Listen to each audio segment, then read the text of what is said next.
Welcome to San Diego Integral, June 11th, 2022.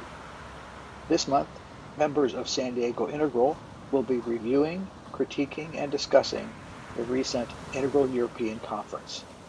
And now, today's host, Tom Habib. Welcome everyone to San Diego Integral. I'm Tom Habib and I'm a member of Integral Leadership Team, and we have an exciting presentation today, Critique and Highlights of IEC 2022. So we'll begin shortly, but first I wanted to mention a few things. One is we're recording the meeting. The link will be posted in a few days on one of our meetup sites. We're also considering posting on YouTube to help access to the meeting. If you prefer not to be seen, and we'd prefer to see you, you can turn off your camera, obviously. You can find future events on san diego integral.org or Facebook or the meetup page. And please look. I mean, if you do sign up on one of these pages, you'll be automatically enrolled for the next presentation, and you'll get notification of it. If you have any questions about the meeting, you're welcome to contact any of the leadership team. Next month, we have an exciting presentation that we haven't decided on yet on July 9th. But just look ahead, it's going to be coming. Finally, we're always open to small donations to cover the costs, and we are trying to gear up to have 2 live locations and an online presentation. And the equipment looks like it's going to be expensive. A few more housekeeping details. There may be a question and answer period throughout today. Don't forget to unmute yourself, or you can just raise your hand if you feel more comfortable with that. And the hand on PCs is in the lower right. We also have a chat host checking the chat for questions, so you can put questions in there if you would like. So before we start the presentation today, I'd like to welcome newcomers, and please unmute yourself, tell us your name, where you're hailing from, and a little bit quickly about yourself. So newcomers, Ashkar, you're a newcomer to San Diego Integral. Hi everybody, Akasha here. I live in Grenada, but I'm zooming in from JFK at the moment. Sweet time for a friend and mentor, Tom and Christine, I think. And it's really nice to be here with you all, mostly just to learn and to connect. I am an educator and a coach and a pilgrim, and right now about to eat a vegan burger. So looking forward to being here with you all. Akasha, you're literally at JFK. That's pretty good. Who else is new today? Go ahead, Paul. Unmute yourself. Hi, everybody. Is everyone hearing an echo, or is it just me? It might be because of me. Okay. Is that better? I think so. Yes. Wonderful. Thank you. Hi, everyone. My name is Paul. I currently live in San Diego. I moved here about 1.5 years ago. Originally from Sacramento, actually, and have lived kind of abroad, and was actually living in a monastery, a Zen monastery in Japan, most of COVID in 2020. I'm a startup co-founder. I work on a AI-based startup for a podcast called Fathom.fm. My history with Integral is kind of interesting. I was affiliated with Enlighten Next and Andrew Cohen for many years. I worked on Ken Wilber's website back in the day with Benjamin DePauw and Ursa Minor, and worked on the logo for Integral Life, that little plus with the gradient in it. That's something that I designed many years ago.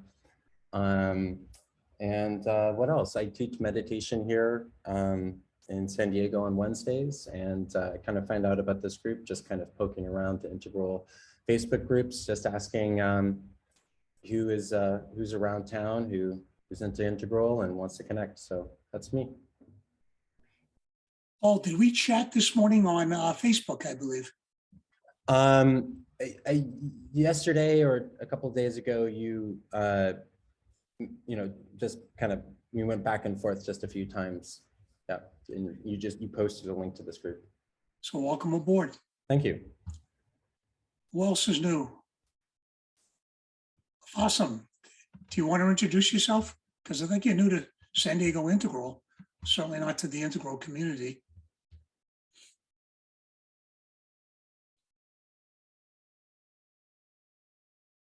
All right, maybe he's not listening.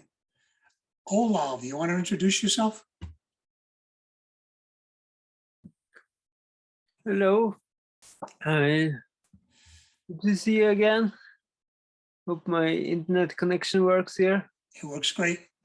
People are stating their name and where they're calling from, Olav. So okay, I'm Olav Juncker from now in Sundsvall, Sweden. Yeah. Then what about me? I don't know. Was part of the conference. Looking forward to hear some great stuff, hopefully. Thanks for staying up so late and joining us. Yeah. So Olav at the conference quite a bit. I'm a bit tired right now, but I hope to be able to be with you 2 hours. You're welcome. Awesome. Can you hear me yet? Perhaps not. Okay, I think we're ready.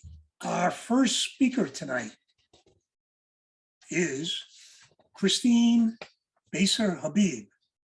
I hear she's really a good speaker. And she's speaking on attachment theory with David Elliott. And take it away. Unmute yourself, please. So how many people think I had to bribe Tom to give me a good introduction? You think that was possible? Well, I am here to talk about the presentation on attachment theory and attachment disturbances in adults. I'm not sure if Dan, my understanding is Dan Brown passed away. He and David Elliott wrote a book, and David Elliott ended up being the presenter. I'm not sure if that was the original intention or not, but nonetheless, I'm going to share my screen now and talk about attachment disorders. The presentation was called Attachment Security as a Foundation for Peace, and it was given by David Elliott. I put the name of the book below. He didn't necessarily, talk just from the book, but it is a good book. I've read a lot of it, and it's an excellent book for therapists. So he didn't really elaborate on how this related to peace, because that was the theme of IEC this year. But you can imagine that if people attend to their inner psyche, that they are in a better position to promote peace and to look for peace. David started by saying secure attachment is present in roughly 60% of Americans, while 40% of Americans therefore are insecurely attached. So what does it mean? Attachment, for those of you who aren't familiar with the theory, attachment has to do with the bond in an intimate relationship. And the root and the seeds of this are in the infant caregiver relationship. So that is the base attachment that we're talking about, is the infant, and typically the mother, but it can be the infant and any gender caregiver. Secure attachment, therefore, is the inner confidence in the positivity of the world. You feel basically safe, and you have experienced both the emotional and physical availability of the caregiver. There's this trust that emerges, that if there is a difficulty or a problem, then resolution is possible and likely. And I think for adults, this is probably the more salient aspect of attachment between intimate partners.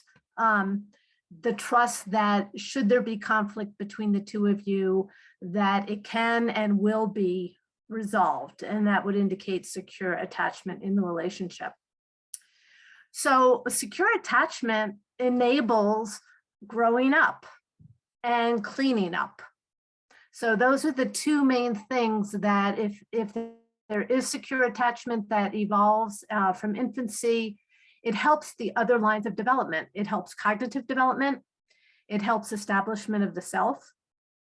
It helps metacognitive development, which is that higher level cognition that allows us to take perspectives and think about our thinking. You know, take a different look at things is metacognition. It also helps us build better social relationships that are collaborative and cooperative. And it helps us with our emotional resilience and our emotional development in our psychosocial relationships. So it is about growing up and cleaning up.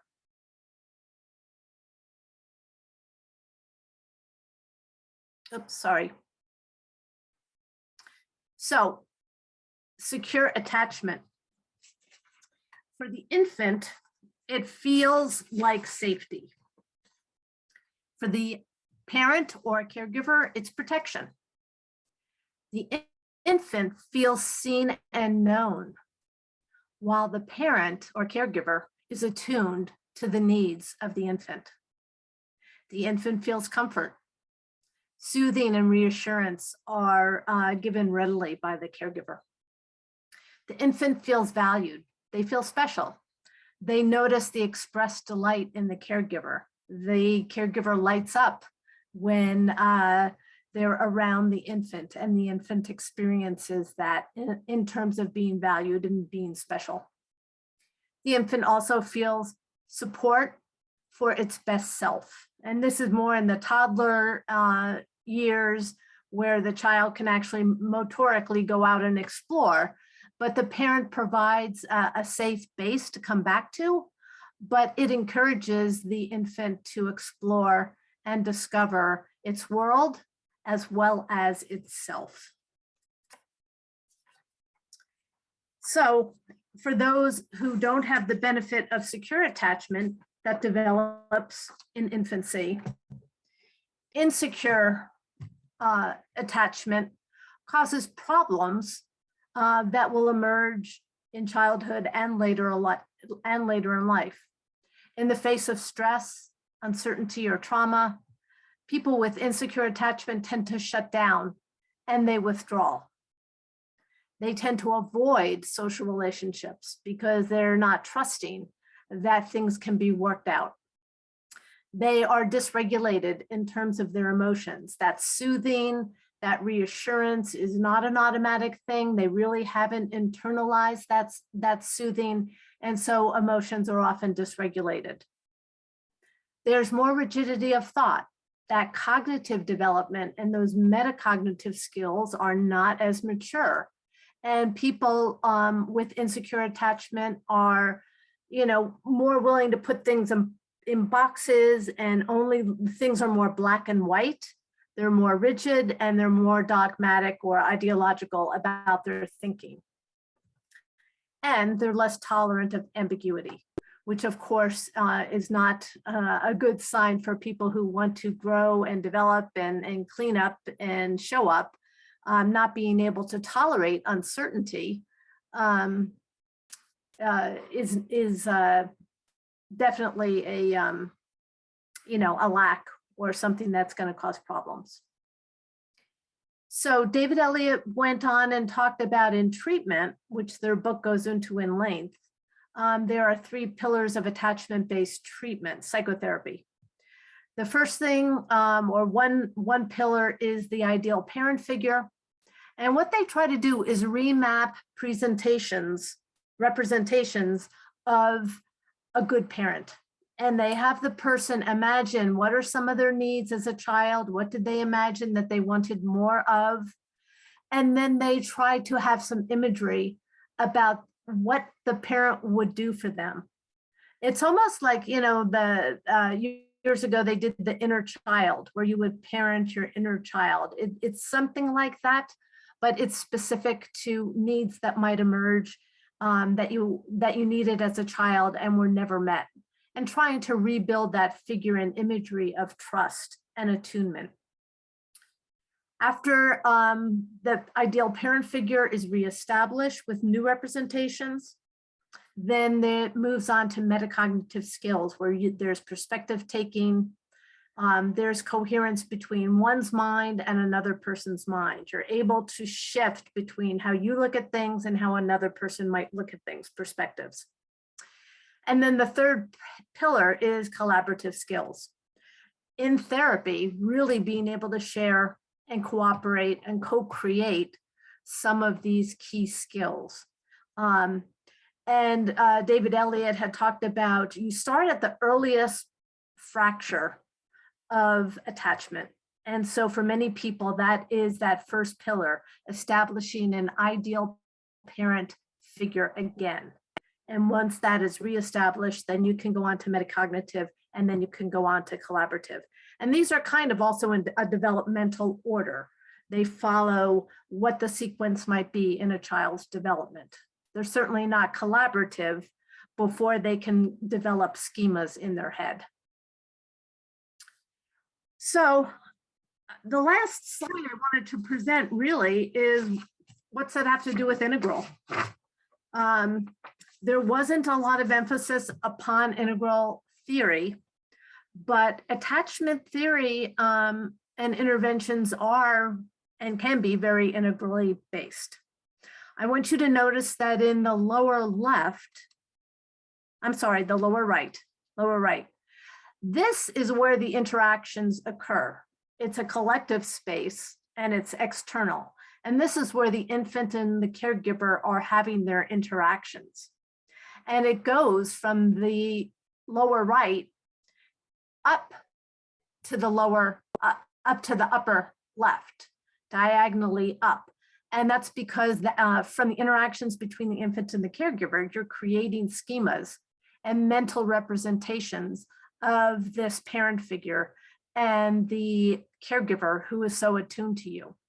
So as there's more interactions between the infant and the caregiver, and they co-create their relationship,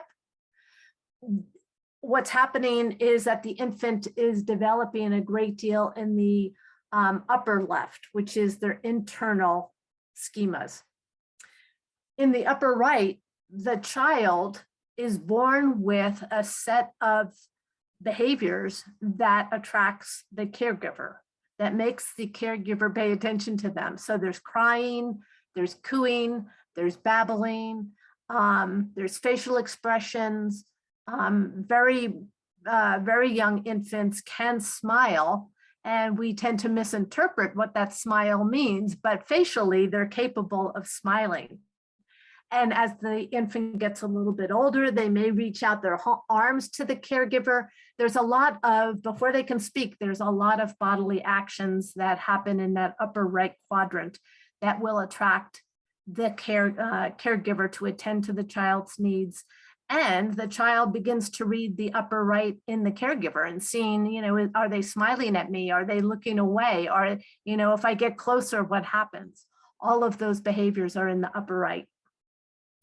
And then also influencing attachment is that lower left, where there's all these roles and beliefs about parent roles, how to be a good parent, how children should act in various contexts. So there's a lot of social norms that go into attachment and primarily what the caregiver decides to do. You know, that lower left, the infant obviously doesn't have access to any of that information. It's the caregiver who is reacting to what the cultural context has been. And lastly, I want to mention again in the lower right, that's where family systems resides. Attachment theory focuses primarily on the infant. It's primarily a theory about child development and the internalization of relationship schemas. But family systems is also in that lower right. And that focuses a lot on the parents, the caregivers themselves, and what they're doing and how they are managing the whole family system to be the most functional. Okay, so the family system is there to help everybody function better, not just the infant, but obviously everybody who's there in the family system. So that's kind of just my little summary about integral and how it relates to attachment theory. And if other people have questions about that, they can bring that up maybe in the chat or later today. Okay, so thank you.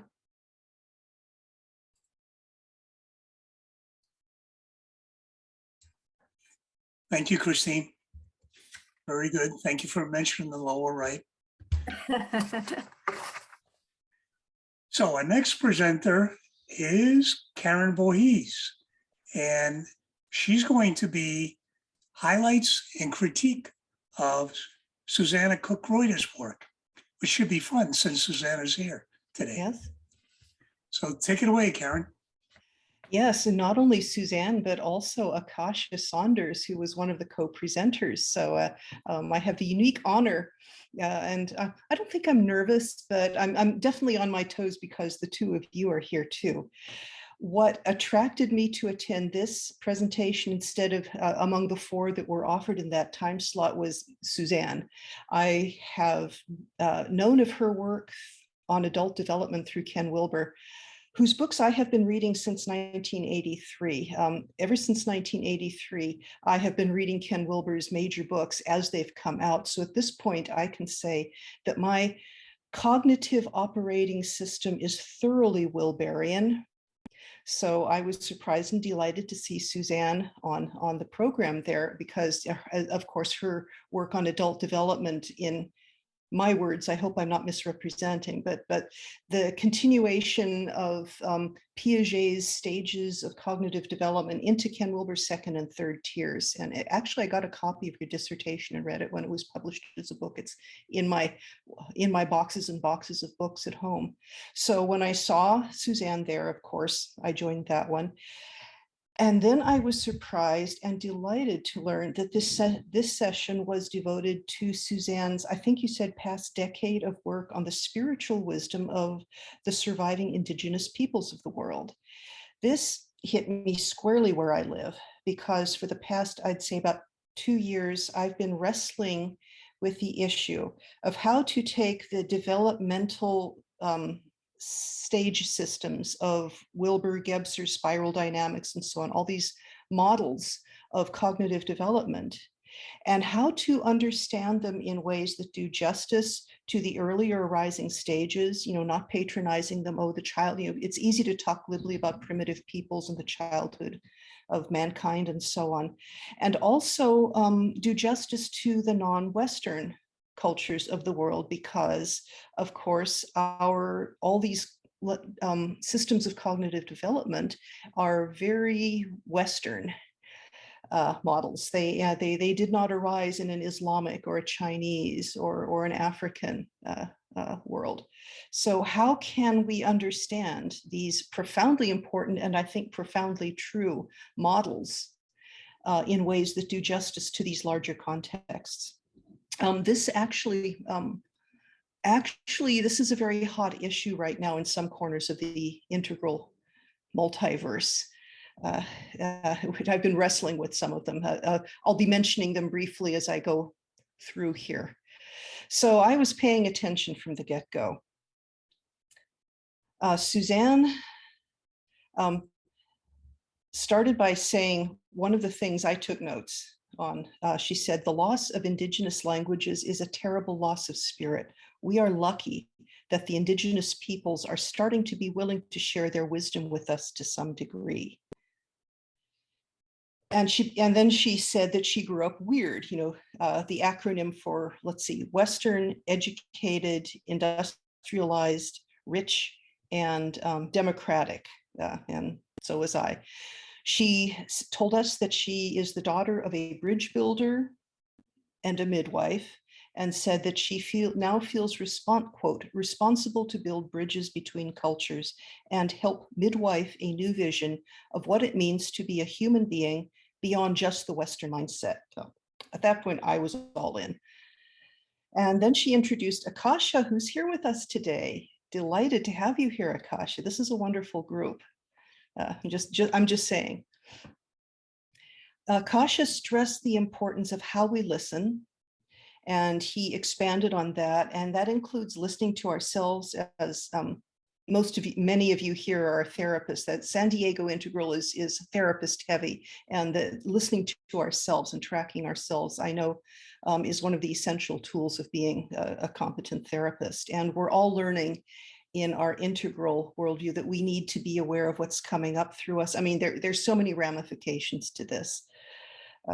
Vipassana meditation. This is a very rich subject right here. So one of the things he said that I noted is listen to the we that's here. He was talking of being aware not just of the other, not just of ourselves, but of the space, the context and the space in which that we share. Listen to the we that's here. So of course I immediately thought of San Diego Integral, because we do a lot of what happens here circles around the idea of we spaces. And at this point, I felt to comment on the sense of energy presence of the three presenters here. There was a third presenter, Ilarion, I'll get to him. But each of the three presenters in this session, I don't want to embarrass the two of you, but I really felt a sense in all three of you that I felt that you were grounded and centered and clear and light at the same time. Light in the sense of not heavy, not burdened, just, and each of you were very unique. A very unique energy came through. But I felt centered. I felt you were centered. I mean, we had already begun creating a very beautiful resonant we space together. And the we spaces work virtually as well as in the body, I'm convinced. So then we were introduced to Ilarion, who was born into an indigenous tribe that lives on one of the Pribilof Islands in the Bering Sea, which is like, I looked it up on Google, this is like north of the Aleutian Islands. This is very close to the Arctic Circle, and we'll describe some of this later, but he said his people have lived there for over 10,000 years on one island, 9 miles by 5 miles. I assume there was some traveling too, but this is a very grounded culture. So Ilarion, whose name is Kuyuk in his own language, he began with the greeting in his own language and then explained he had said to us, quote, "The morning tastes good," and said this is how his people greet each other every day. Like where we say hello, good morning, hi, they say the morning tastes good. And another greeting they give each other is hello, my other self. And I thought immediately I went to you, the Buddha. That's where my mind went, to the Buddha with his radical insight that we do not exist as separate beings, that the separateness is an illusion, that when we're looking at another human being, we're looking at another facet of our own self. I mean, very rich stuff already. So in Ilarion's traditional language, his name, Kuyuk, means literally an arm that extends out from the body, and it carries the metaphorical meaning of a carrier of ancient wisdom into modern times, or messenger. And so I kind of mentally thought like a lore master. It's not shaman. I don't think it was shaman, but like a lore master, you carry the wisdom of the people. He was given this name and this function at age 4 by the last Kuyach, or lore master, if I'm translating this correctly. So he carries the wisdom of the tribe, and he's written a book called Wisdom Keeper, which I've bought. I recommend it. So Ilarion spoke a prayer in his language, which he then translated into English. It was a prayer of gratitude. And then he turned the program back to Akasha, who invited us to listen to ourselves. We had a kind of a moment introspection. What are we grateful for? And then Akasha spoke and Suzanne spoke. And my sense is, you can correct me if I'm wrong, but my sense is Akasha and Suzanne had set up 2 shorter presentations to set up for Ilarion, who is clearly the main event here. I mean, wow. So Akasha then told a very moving story of how he learned from his son when his son was age 5 to be aware of really listening to each other. This apparently started Akasha on his journey of deep listening. He told a story of how he was driving and his son was talking, and his son had a speech impediment due to I think you said cerebral palsy, and you weren't, and Akasha was not able to understand one word that his son was saying, and over. And finally, his son got very frustrated and said, "Dad, you're not hearing me because you're not listening with your eyes." And of course, Akasha was driving. So he pulled over and really gave his son his full attention.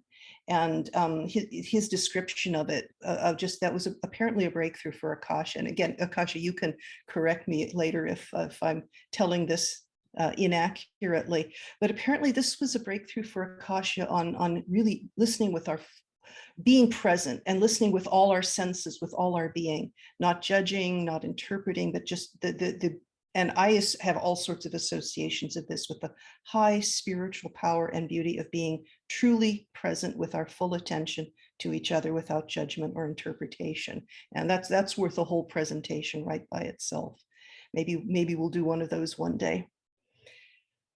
Next, Suzanne led us in an imaginative exercise to help us get a feel of a different kind of listening. That was delightful. It went on for a while, and it invited us to close our eyes and imagine ourselves with our large integral tribe from all over the world in an old growth forest. And she described it in detail. She invited us to really be there with all our senses. And we were there to celebrate the harvest and renew our vows of sacred stewardship. She ended up inviting us to be really viscerally aware of all our kin, including all the creatures of Earth, even down to the bacteria, aware of our deep collective past on this planet, and aware of the challenges that face us now, and how we celebrate this life together in gratitude for the wonder of being alive this day. And one of the things that I noted especially, we feel welcome and safe with our tribe in interdependence with each other and all life on this planet, which ties very neatly into the previous talk here that Christine just gave about attachment theory. Golly. And then Ilarion came on. He called his island, he said, was called the birthplace of the winds. It only has 20 days of full sunlight a year. The rest of the days it's overcast. On that island, 9 miles by 5 miles, there are over 1 million fur seals, 2 million seabirds, 1,000 reindeer, and 500 people. And my association with that is I have read about the indigenous peoples where I live in Northern California, the Pomo and the Ohlone among them. I've read that when the first colonizers, the Spanish, reached this part of the world, they had that kind of teeming wildlife here like we cannot imagine. I remember reading a description that when the hunters would go to the wetlands to hunt birds and they would startle the flocks and the flocks would rise thousands and thousands, the sky would be dark. There would be so many birds. You almost didn't have to aim your bow and arrow. Just about anywhere you shot up, you'd hit something. And that's what things used to be here. And sometimes I do try to imagine what life would have been like here when it was almost entirely non-human people. And we thought of all of the living beings as people, as our brothers and sisters. Among the things that Ilarion said, it was magical. I mean, if you ever have a chance to watch this session yourself, I highly recommend it.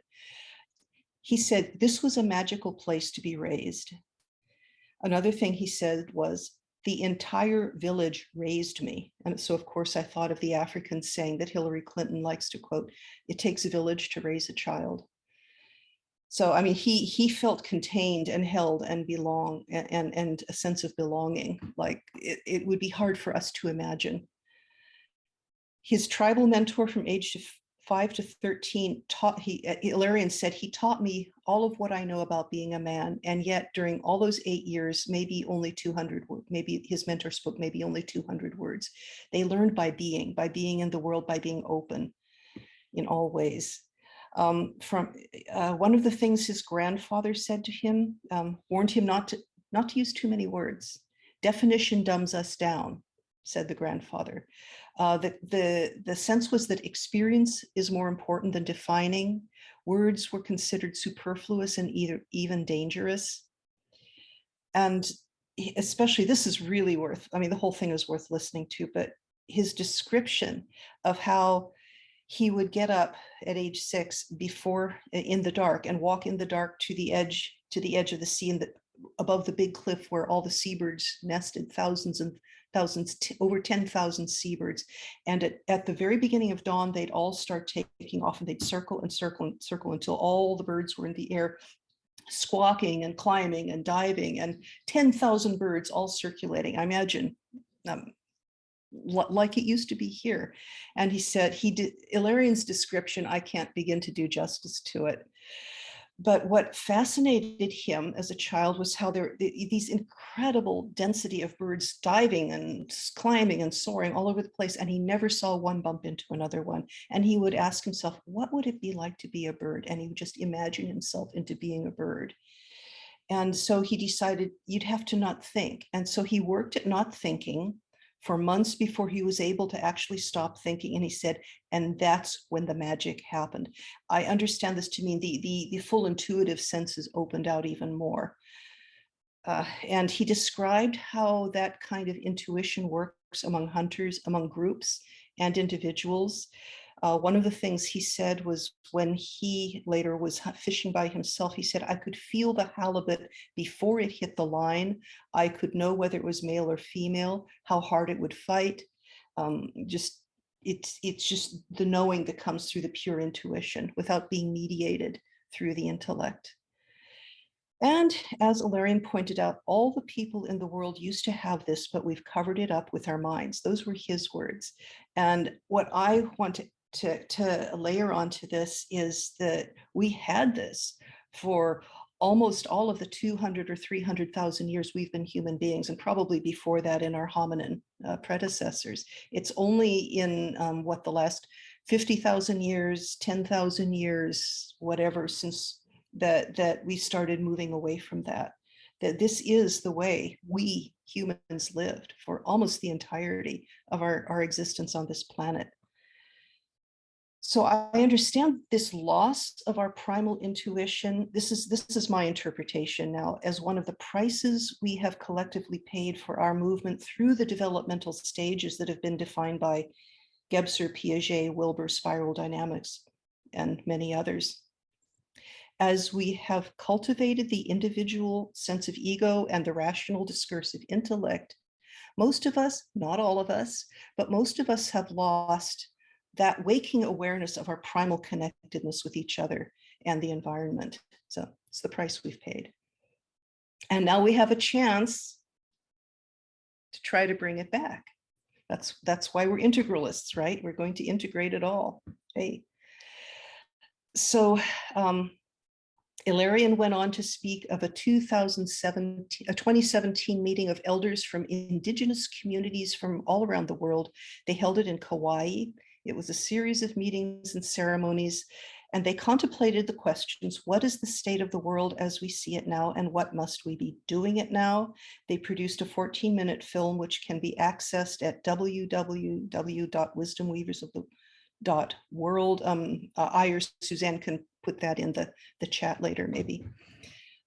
And what Ilarian's report from that meeting said, the elders are saying, quote, we need to change our consciousness now. The heart used to tell the mind what to do, but now we've reversed this. We can communicate with Mother Earth. All the humans have this capacity. Let's see how I'm doing for time here. So let's skip over a few things. The elders said, this came out of the conference in 2017. The elders said that Mother Earth will survive for billions of years more, just as she already has. The question is whether humans will survive. I agree. I think the Earth, our mother, is a lot tougher than anything we can throw at it, but we're the ones who are in trouble. Let's see, at minute 47, he said something that I so resonate with. He said, we are energy beings, mental, physical, and spiritual. If we pour our energy into stopping what we don't want in reaction to it, we only make it bigger. Instead, pour your mental, physical, spiritual energies into what we want to see without reacting in opposition. That's the challenge that we have. I mean, I could go on and on about that. I won't. But that would be another topic to pursue sometime, perhaps. So then Ilarian led us in a nearly 20-minute session of what he called enlightened gibberish. That's a way to stop the mind from working. That was hilarious. Maybe that's why his name's Ilarian. So if you get a chance to see the tape, I think you'll enjoy that. Another thing he said that I noted, we are energy beings. When we have negative energies that we don't allow to rise to the surface, they collect inside us like a toxic pool. It can kill us. Young children, like 2-year-olds, release this naturally. Let's see. And then at the end of Ilarian's session, Suzanne came in saying, silence is not the absence of sound, but the absence of self. The Tibetan and Zen teachers also know this. Ilarian said, Mother Earth is showing us how quickly we can heal, how quickly Mother Earth heals, how quickly she's healing in Chernobyl, the area around Chernobyl, for instance. It's an example that came to mind. Ilarian ended with a metaphor that gives us with the Buddha's insight that we really are not separate beings. He imagined a rubber glove. If we blow up the rubber glove like a balloon, tie it off, each finger thinks it's a separate human, but it's all really one breath. And there again is the Buddha's insight that we really are all one life, one consciousness. And then Suzanne gifted us with her book list, 17 books by those who have grown up in Indigenous communities. I've already read a couple of the books on it. I'm going, then thank you, Suzanne. I need this for my research. There's some of the issues I'm grappling with my own creative work. This book list was a big gift to me. I'm very grateful for it. And then Ilarian, his final word, remember, you are all gurus now. And so with that, I don't know how close that came to 15 minutes, but that's the end of my presentation. Thank you, Karen. Well done. The ancient primal wisdom that reminds us of our birthright and our connection, if we have ears to it. Ashka put the Wisdom Weavers link in the chat for those of you that want to read the original source yourself. Okay. So moving right along, we next have Sally Adams Jones on Tom Murray's work. Have we been looking at development upside down? And I was at that presentation, and his words still haunt me. That he reminded us that the ancient Greeks always taught ethics before releasing techniques, knowing it's a critical foundation. So without further ado, Sally. Thanks, Tom. Really good to be with you all. And thanks so much, Karen and Christine. I'm really excited to go back and watch those. I haven't been able to watch them all yet, so you inspired me. And the one that I chose to review is really echoes the one Karen reviewed, and about going back, reintegrating lost content and skills. So I chose to review Tom Murray, and his topic was, have we been looking at development upside down? So pretty much echoes that we have to descend. It was really interesting. So Tom is from the United States, and he's a man of many hats. He's the Director of Research and Innovation at Stages International, and he's the Chief Visionary at Open Way Solutions. He's also a research fellow at UMass, and he's an associate editor for Integral Review. So he comes with major credentials. It was a real privilege to facilitate his conversation. So he opened with a big question, and he put it to us: why do we automatically assume that growth is always in the direction of goodness? That was a really important question. And he actually made the argument that growth can be, when it's not integrated properly, can be dangerous. So he started off by taking the time to summarize his definition of development, and he obviously has ranged through all of Keegan's work, spiral dynamics, Suzanne's work, and he decided to select someone's definition of Michael Commons, which I hadn't heard of, so I need to look him up more. Who Michael apparently looks at complexity through a skills development metrics. So that was interesting. And he defined development thus: development occurs when something builds on another substructure or skill set. So obviously this is more from a learning and education perspective, which is mine as well. I'm a transformative educator. So I was really interested through the whole conference to see that education is now being considered important. And we'll look at that later. To build this as a future. But he, first of all, said to just note that in a democracy, we always just assume that there will always be more learning, that things will always get better, and that we take it for granted that in an open society, we will always have opportunities and conditions to keep developing. And that's a bit of an assumption. And then he identified some of the characteristics that we might develop in such an open society, and that is that we stop blaming other people, we embrace science, and we tolerate spiritual democracy. So we can note that some of us share those common qualities. But then he also went on to develop what are the blockages to development, and that's one of the things I'm really interested in as a therapist.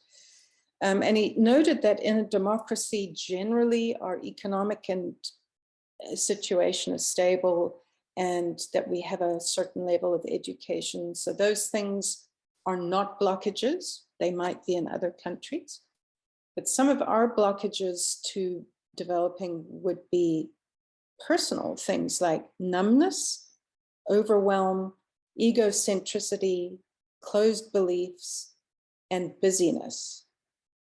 And he made the statement that these qualities that we generally admire in integral circles, such as being rational, that we complexify, that we can do abstract thinking, and that we can manage hierarchies.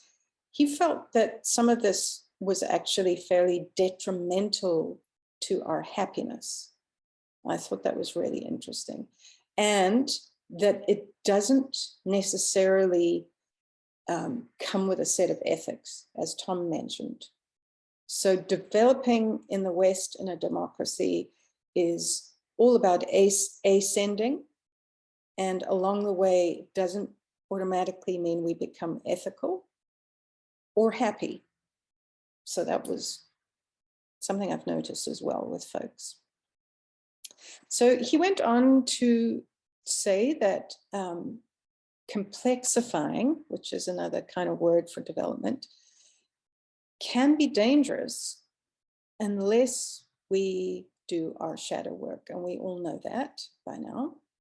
But his point was that shadow work is descent. It's not ascending, it's descending, because it means that we actually have to release some of the complexities that we have developed, because complexities are not always good. We just assume they are.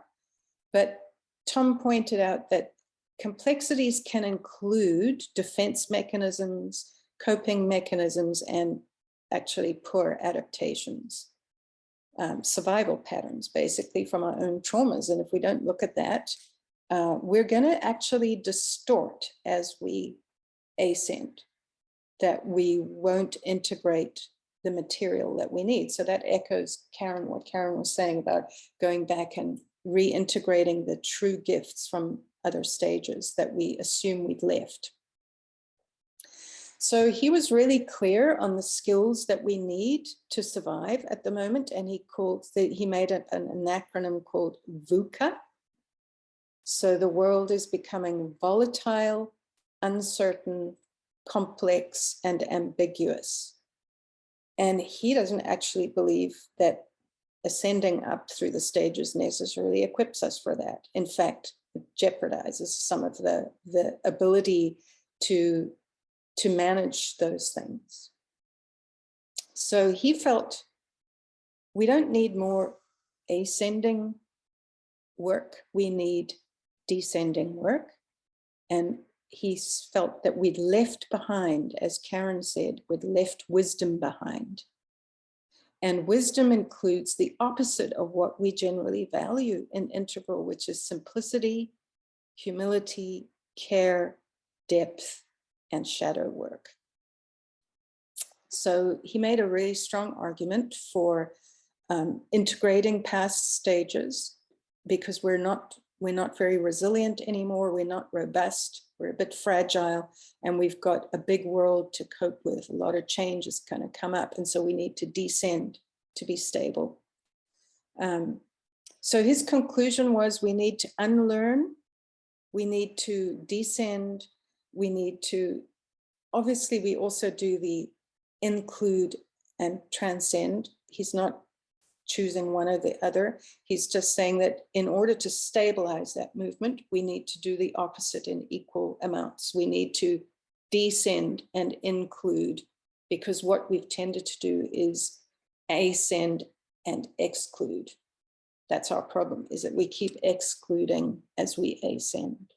And he pointed out that some of the things we can notice about ourselves that we're no longer able to do is play, where we've lost our vibrancy, we're not at ease, we're not quiet, we're not joyful, we're not awful, we're not humble, we don't do intimacy very well, we're not very receptive, we're getting anxious and fragile.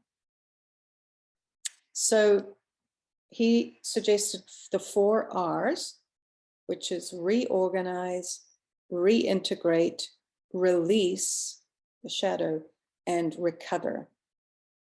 And obviously we all know from having been around this community that includes trauma work and shadow work.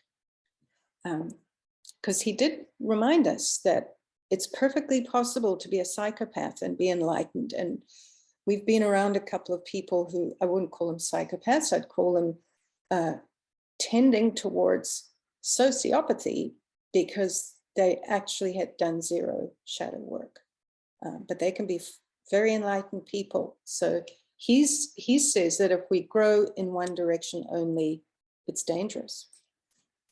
So he also quoted a lot of the literature that shows that some meditative practices can make us dissociate. They make us become passive. We're no longer interested in things like social justice and change, and that we can use them for self-soothing as opposed to enlightenment. So we have to be really careful about a meditative practice without an honest critique of what we're doing and accomplishing. And there's a lot of actually literature out there now on mental health if we don't meditate in a healthy way. So his whole point was we need to go deeper and wider, not just up. Vertical can be pathological if it's the only direction we move in.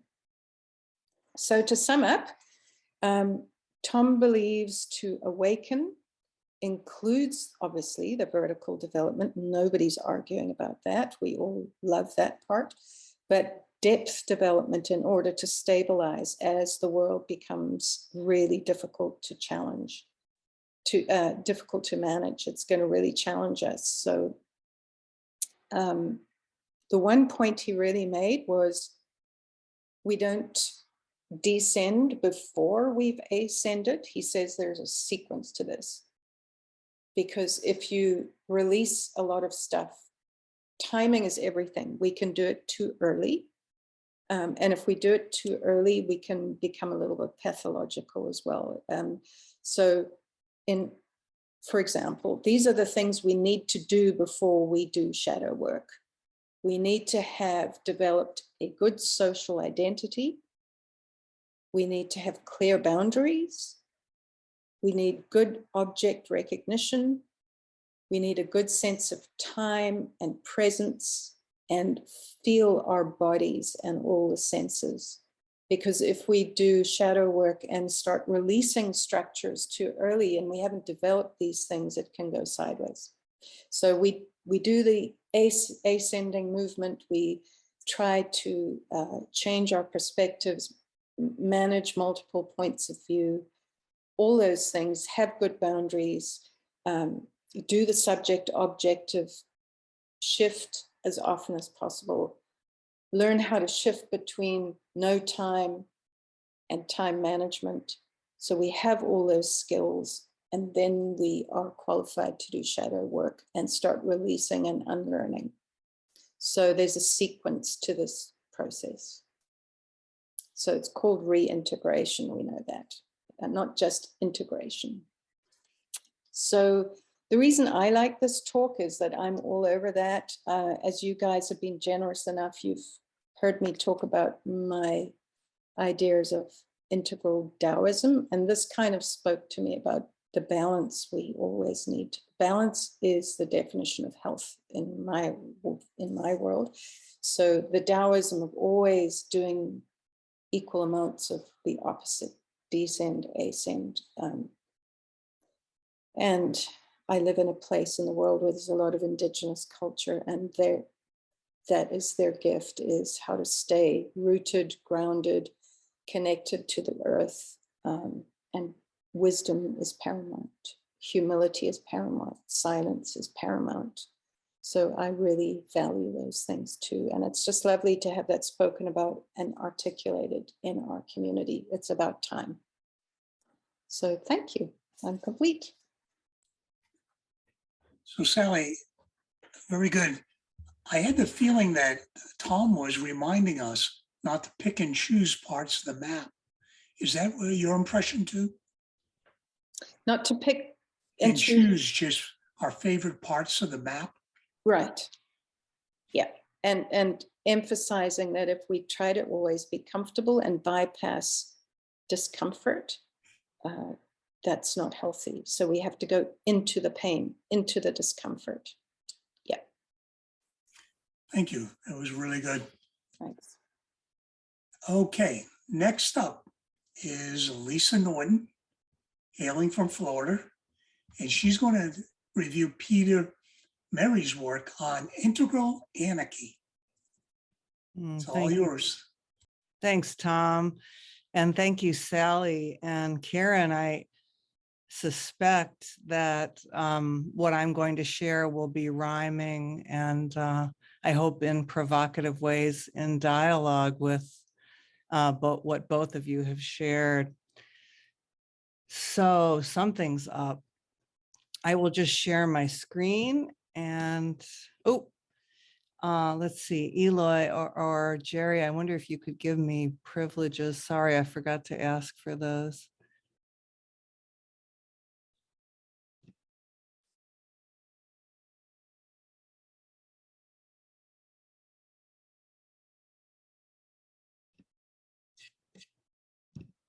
Great. All righty.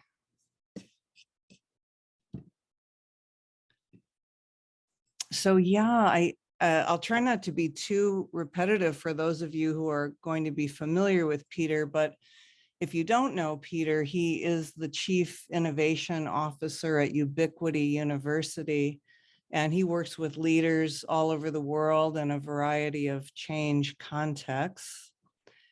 And in terms of what we've been talking about today, I would say Peter really has this integrated purple game on. He's a spiral wizard and has been doing that depth work and that reintegration work, for a long time. So he has deep expertise in the work of Claire Graves that, as probably most of you know, later became known as spiral dynamics. In this talk, he used spiral dynamics integral and anarchic philosophy to discuss insights from one of Ken Wilber's earliest books, Up from Eden. And in particular, this is for Karen, in particular, the great mother wound resulting from transcending and including, transcending and dissociating from the beige, tribal, and purple magical in our shift to that red power gods V meme. So I'm hoping we can have an interesting conversation about how it might tie in. Peter, one of the many touching things that he did was he paid tribute to a really beautiful tribute to Don Beck, who I hope everyone knows died sadly on the 24th of May. Don, with his then partner, Christopher Cowan, extended the research of Claire Graves as spiral dynamics. And Peter and Don, as you probably know, ended up doing a lot of work together over the years, especially in the Center for Human Emergence in the Netherlands. And Peter credits his achievements in great part to his relationship and tutelage with Don. So that was a really beautiful part of the talk. And Peter, he's the author of a number of books, but this particular work, Why Work, entitled Why Work, was what he calls his anarchic thesis. And it set the stage for his talk. The guiding question of the Integral European Conference talk was, how might we create healthy societal governance structures that are independent of the nation state? And anarchism, interestingly, Wikipedia defines anarchism as a traditionally far left political thought, while Peter describes his sources as libertarian leaning. And to some degree, his comment was that to some degree in tension perhaps with the integral community values broadly construed. So right away we see that normative constructs of left and right may not be particularly salient or useful to what he is talking about. So these were the two sources that he particularly singled out as having been used in the talk, Healing Our World and Practical Anarchy. And I'm going to read just a little bit because I think it helps give you the feeling for how he approached it. So Peter says, quote, "Recently, I have been drawn into an inquiry into the possibilities of a stateless society based on voluntarism as a solution to many of the challenges we're facing. It is clear to me that the state is highly inadequate at responding with the speed and radical innovation needed to solve the scale of crisis that lies before us. I am increasingly coming to believe that the state as a form of social organization is beyond its sell-by date and is an embodiment of many of the ills that both progressives and conservatives protest so loudly about. So he goes on then to discuss anarchic philosophy through the lens of spiral dynamics integral. And he begins by discussing the historical emergence of the blue value meme as forms of order and structure, first in the form of the church and then later embodied in the modern state. And then he takes most of the middle of the talk to unpack what he calls the problem with the state or the problem with states. And I'll give just a few bits of flavor to it. The first being that from the SDI perspective, blue is suffocating orange and green was the way he put it. The state has overstepped its mandate and become overbearing in its enactment of its duty. And yet it is also incompetent and inadequate to life conditions. That's his argument. We don't live in a VUCA world. We live in a Bonnie world. Now what? So he goes on to elaborate some points. The level of complexity of the blue institution is inadequate to complex challenges. He cites Putin's Russian state as the example. The institution of the state is now outmoded and obsolete, and he uses Hanlon's paradox, the notion that one should never attribute malice to that which can be explained by incompetence. And then this was probably the most emotionally touching portion of the talk for me, the pain and the promise. He asks, in asking, how did the state come to be so controlling?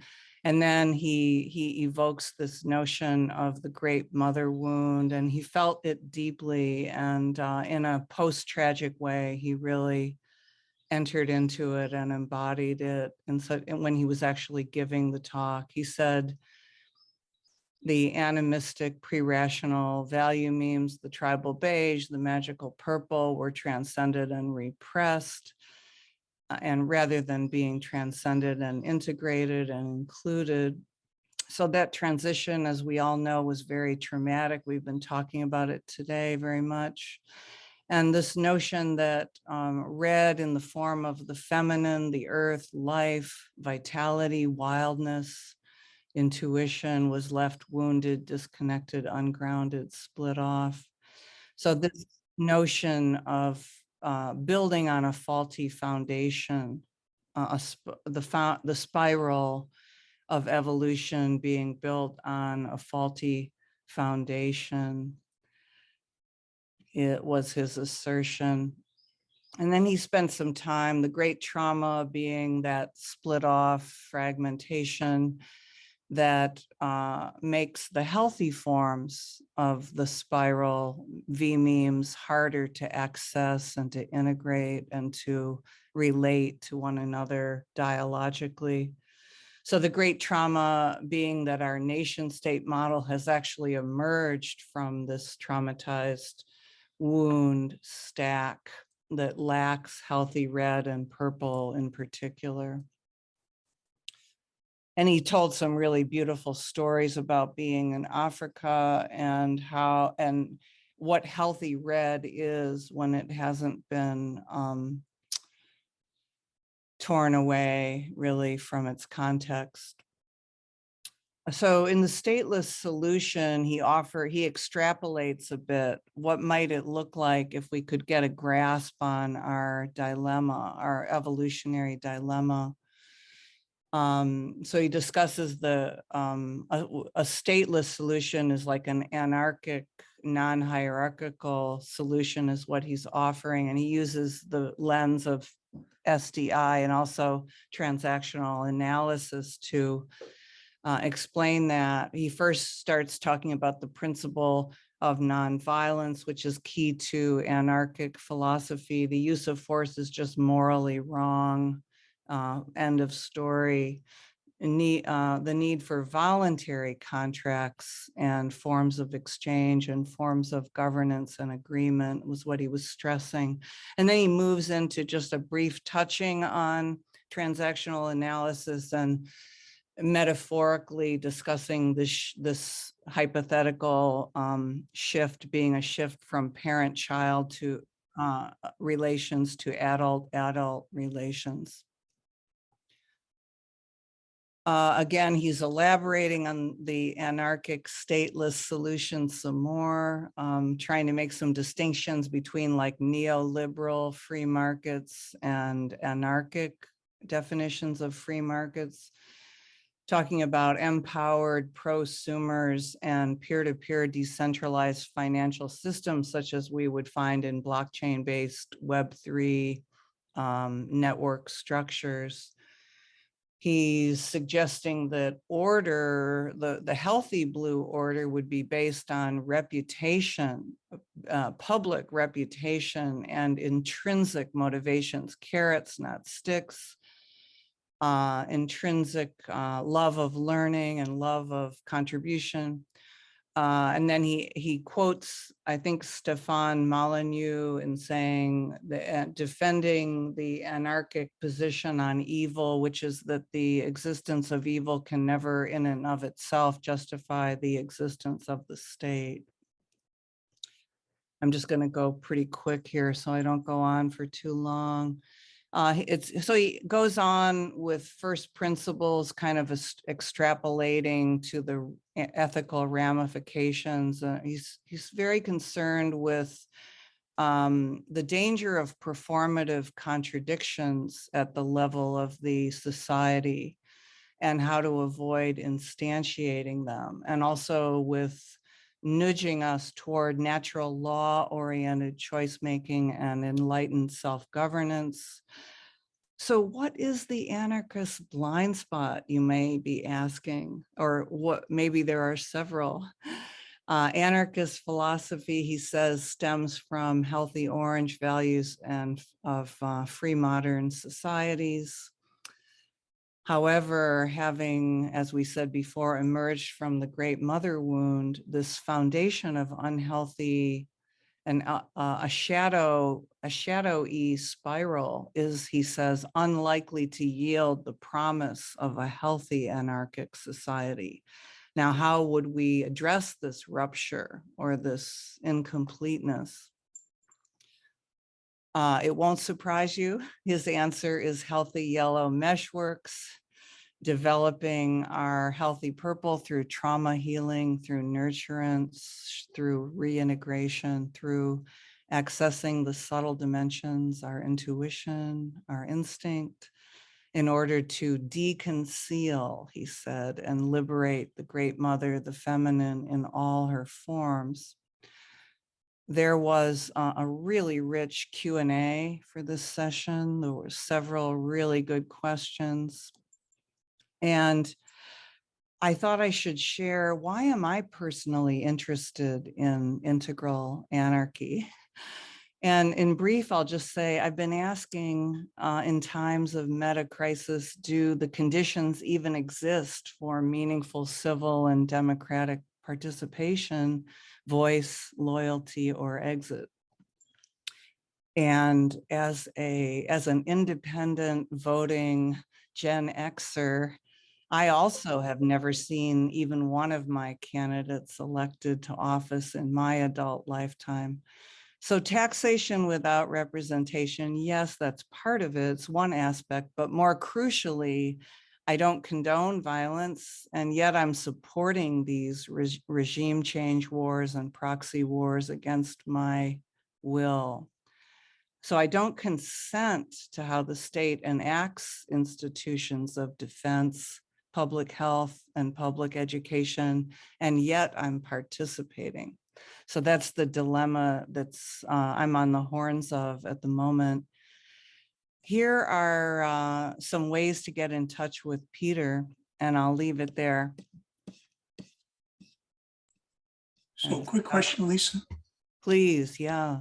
Namali asked, did Peter present Stefan Moyer as an integralist?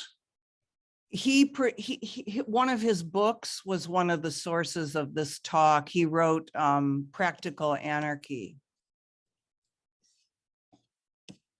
Okay. Yeah, I just put it up there because he is a well-known white supremacist. And so I'm just a bit sort of stunned that Peter, and I used to work at Ubiquity University, so I know Peter a little bit. I'm just surprised somehow to see Peter Molyneux being quoted or presented here. But yeah, thank you, Namali. Thank you. I think that's partly why I mentioned I'd love to get into this in our Q&A. Let's bookmark it, because I think that's actually part of Peter's point, is that depending on who you ask, he's either a white supremacist or something else. So it really depends on one's perspective. So I'd love to, I think that's very relevant and meaningful question. Thanks, everyone. I'll just stop mute. Thank you. Thank you, Lisa. And thank you, Namali, for showing something other than green, a little healthy red. It was kind of fun. All right. Last but not least is Suzanne Cook-Reuter commenting on Roger Walsh, contributing effectively in times of crisis. And take it away, Suzanne. Hello. For one, I have to say from the beginning, I didn't quite understand the task, but there are actually little presentations, perhaps even with slides, so I don't have any of that. I do have my notes, and I go to Roger because I've known him for many years. He's one of the people I look up to most in the integral world. He's always been sovereign and positive, which counterbalances a bit what I call realism, but some people may interpret as more a down attitude, seeing what's not good rather than what's good. He's always been able to find forward beauty, ways to deal with things. So he actually gave a lecture and talked about 4 questions that are necessary in order to move forward. And they're shortly called, one needs some leverage. What can I do to help? The basic, simple question, what can I do to help? What am I called to individually, uniquely? We talked about in another presentation a bit about the unique self. We're all different and we have different gifts. So what is it that we can offer to the world? Just to find out that is sometimes a lifelong task. I don't know whether any of you ask yourself that question. What am I here for? You know, what is my task in this life? It's not the same for everybody because we are all different. And then third one was, what is the most strategic thing to do? We can all do things. I can, now I think that wasn't strategic to say yes to present here, because it is not offering you the quality that I would expect to do with, like some of you have today. You really put some effort into it. So what is it that I can offer that is also well chosen, well thought through? Not just anything, not just joining any anarchistic group and go in the barricades. That would not be, in my case, a good use of who I am, I think. And the question still resides for all of us. Who are we and what is it for us to contribute to life and to the world. And then the last of the 4 questions he asked was, what is the realm in which we want to be contributing? It's not always has to be, you know, the sort of, I'm going to make the world a better place. Perhaps it could be something smallish. A good mothering for children could be an equally useful and practical and beautiful contribution. Who doesn't know Roger Walsh here? Anybody? Okay, Patrick, I just recommend go and read some of his books. He's the clearest. What I love about him is also and admire, he's such a clear presenter. He has points, then he elaborates on them, then he summarizes them, and it's always fair, it's always scientific. He doesn't make any assumptions or claim things that he hasn't actually carefully studied. He is a psychiatrist, a philosopher, and just a gentle, kind man. The kind that I figured out when I listened to the attachment theory. I first fell a bit in love with the David Eliot. And then during that session, I realized it is not that I'm in love with certain men. It's that I want them as my papa. I want to live and recreate the missing in the childhood. And that's why I look up to certain men. I wish they were my papa.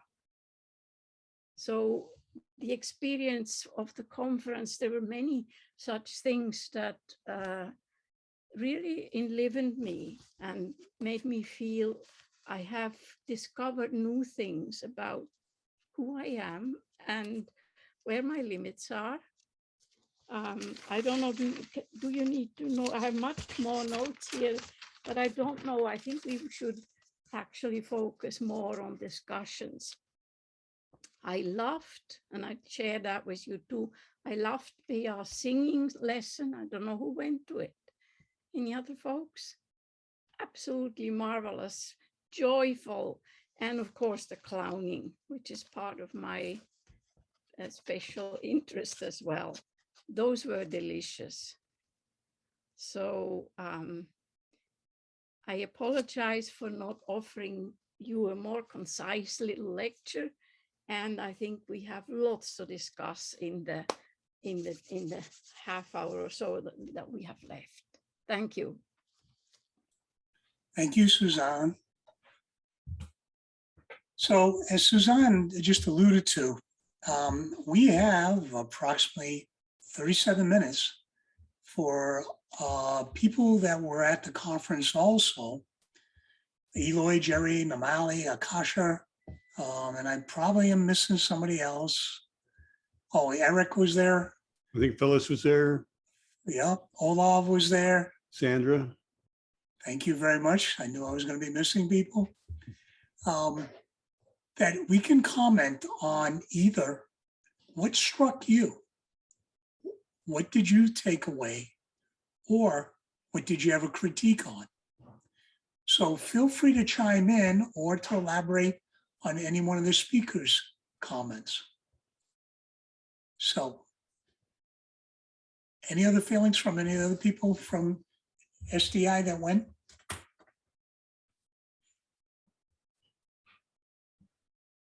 I want to just make mention of Marcelo Cardoso's presentation. I worked in Brazil at a company called Natura Cosméticos because Marcelo invited me to work there. And he just went, he really just talked about sort of trauma and racism and many struggles in the Brazilian communities. and how to bring an integral look to the an integral perspective into some of the Brazilian societal struggles. And if you can allow me to share my screen really briefly, I'd love to just share one screenshot that I took from his presentation. Let's see if I can really quickly find it. Let's see. Well, Namali's looking. If I take too long, I won't even. Oh, there we go. I found it just now. Yeah. He brought with him an indigenous person who sang and spoke, and this man Ubirachi, and he sort of serenaded us, and it was just extremely touching and beautiful. And he sang these Brazilian songs, and it was just a very, very beautiful presentation. And Marcelo is in one of the boxes at the top. The fourth box at the top is Marcelo. So yeah, it was just really nice to be in an international conference and be in a presentation that was specifically about Brazil. So yeah, just wanted to share that. Thank you, Namali. Anyone else? Well, I wanted to say something about, since Namali just spoke, is that she did a presentation did a polarity map on integral and where we're at, and I thought that was phenomenal. I don't know if you have the map handy, Namali, but it would be great. It'll probably take a while to Okay. locate that, but yeah, thank you so much. But she did a whole thing on the polarities and things like are we aging out, and oh shoot, I can't remember all the things. I was going to take some notes, put some notes down, but you probably remember some of the other things, Namali. It was very interesting. So in a way, it was a critique. Well, not a critique, but the pluses and minuses of integral, and I think it applied to the conference as well. So thank you for that, Namali. Thank you, Eloy.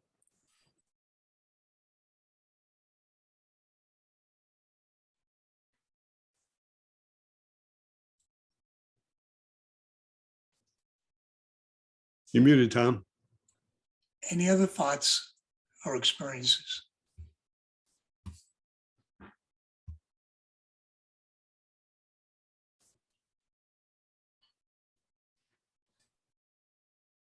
I'm always amazed by the conference, like the breadth of, there's academic stuff, there's experiential stuff, there's technical stuff, there's creativity. Yeah, it's just amazing. And if we're talking about critique, I would invite Suzanne to talk about a critique that she mentioned in an email. Do you remember what that was, Suzanne? No, I don't. If you remind me, perhaps I will. Oh, it was about personalities, like going towards. Like the rest of the world, I'm starting to see, I've been with Integral since the beginning.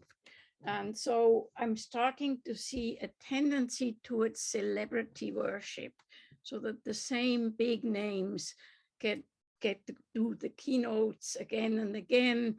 And there's just it's a cultural tendency. It's everywhere, whether you are a celebrity and you have a daughter or a son, and then they become celebrities. The whole thing is just something I observed and started to wonder a bit about. I don't know whether I've heard of others who feel the same way. I've had a discussion with Petra, I forget the last name, can't say it, a German woman who also saw that at the Club of Rome and at the IDGs in the integral development goal context. So it's just interesting to watch. And how could we possibly give voices to lesser known people that sometimes have just as important things to share? Yeah, I had somebody that I suggested that they present at the Integral Conference, and they said, oh, there's too much ego there in the organizers. And that was an interesting observation. You know, in this context, I'm thinking of my experience with the Integral community back in the early 2000s when I don't even know the terms for it. Integral was starting to form as an institution, as an organization. And I'd been reading Ken Wilber, as I said, for nearly 20 years, and I wanted so much to be part of it.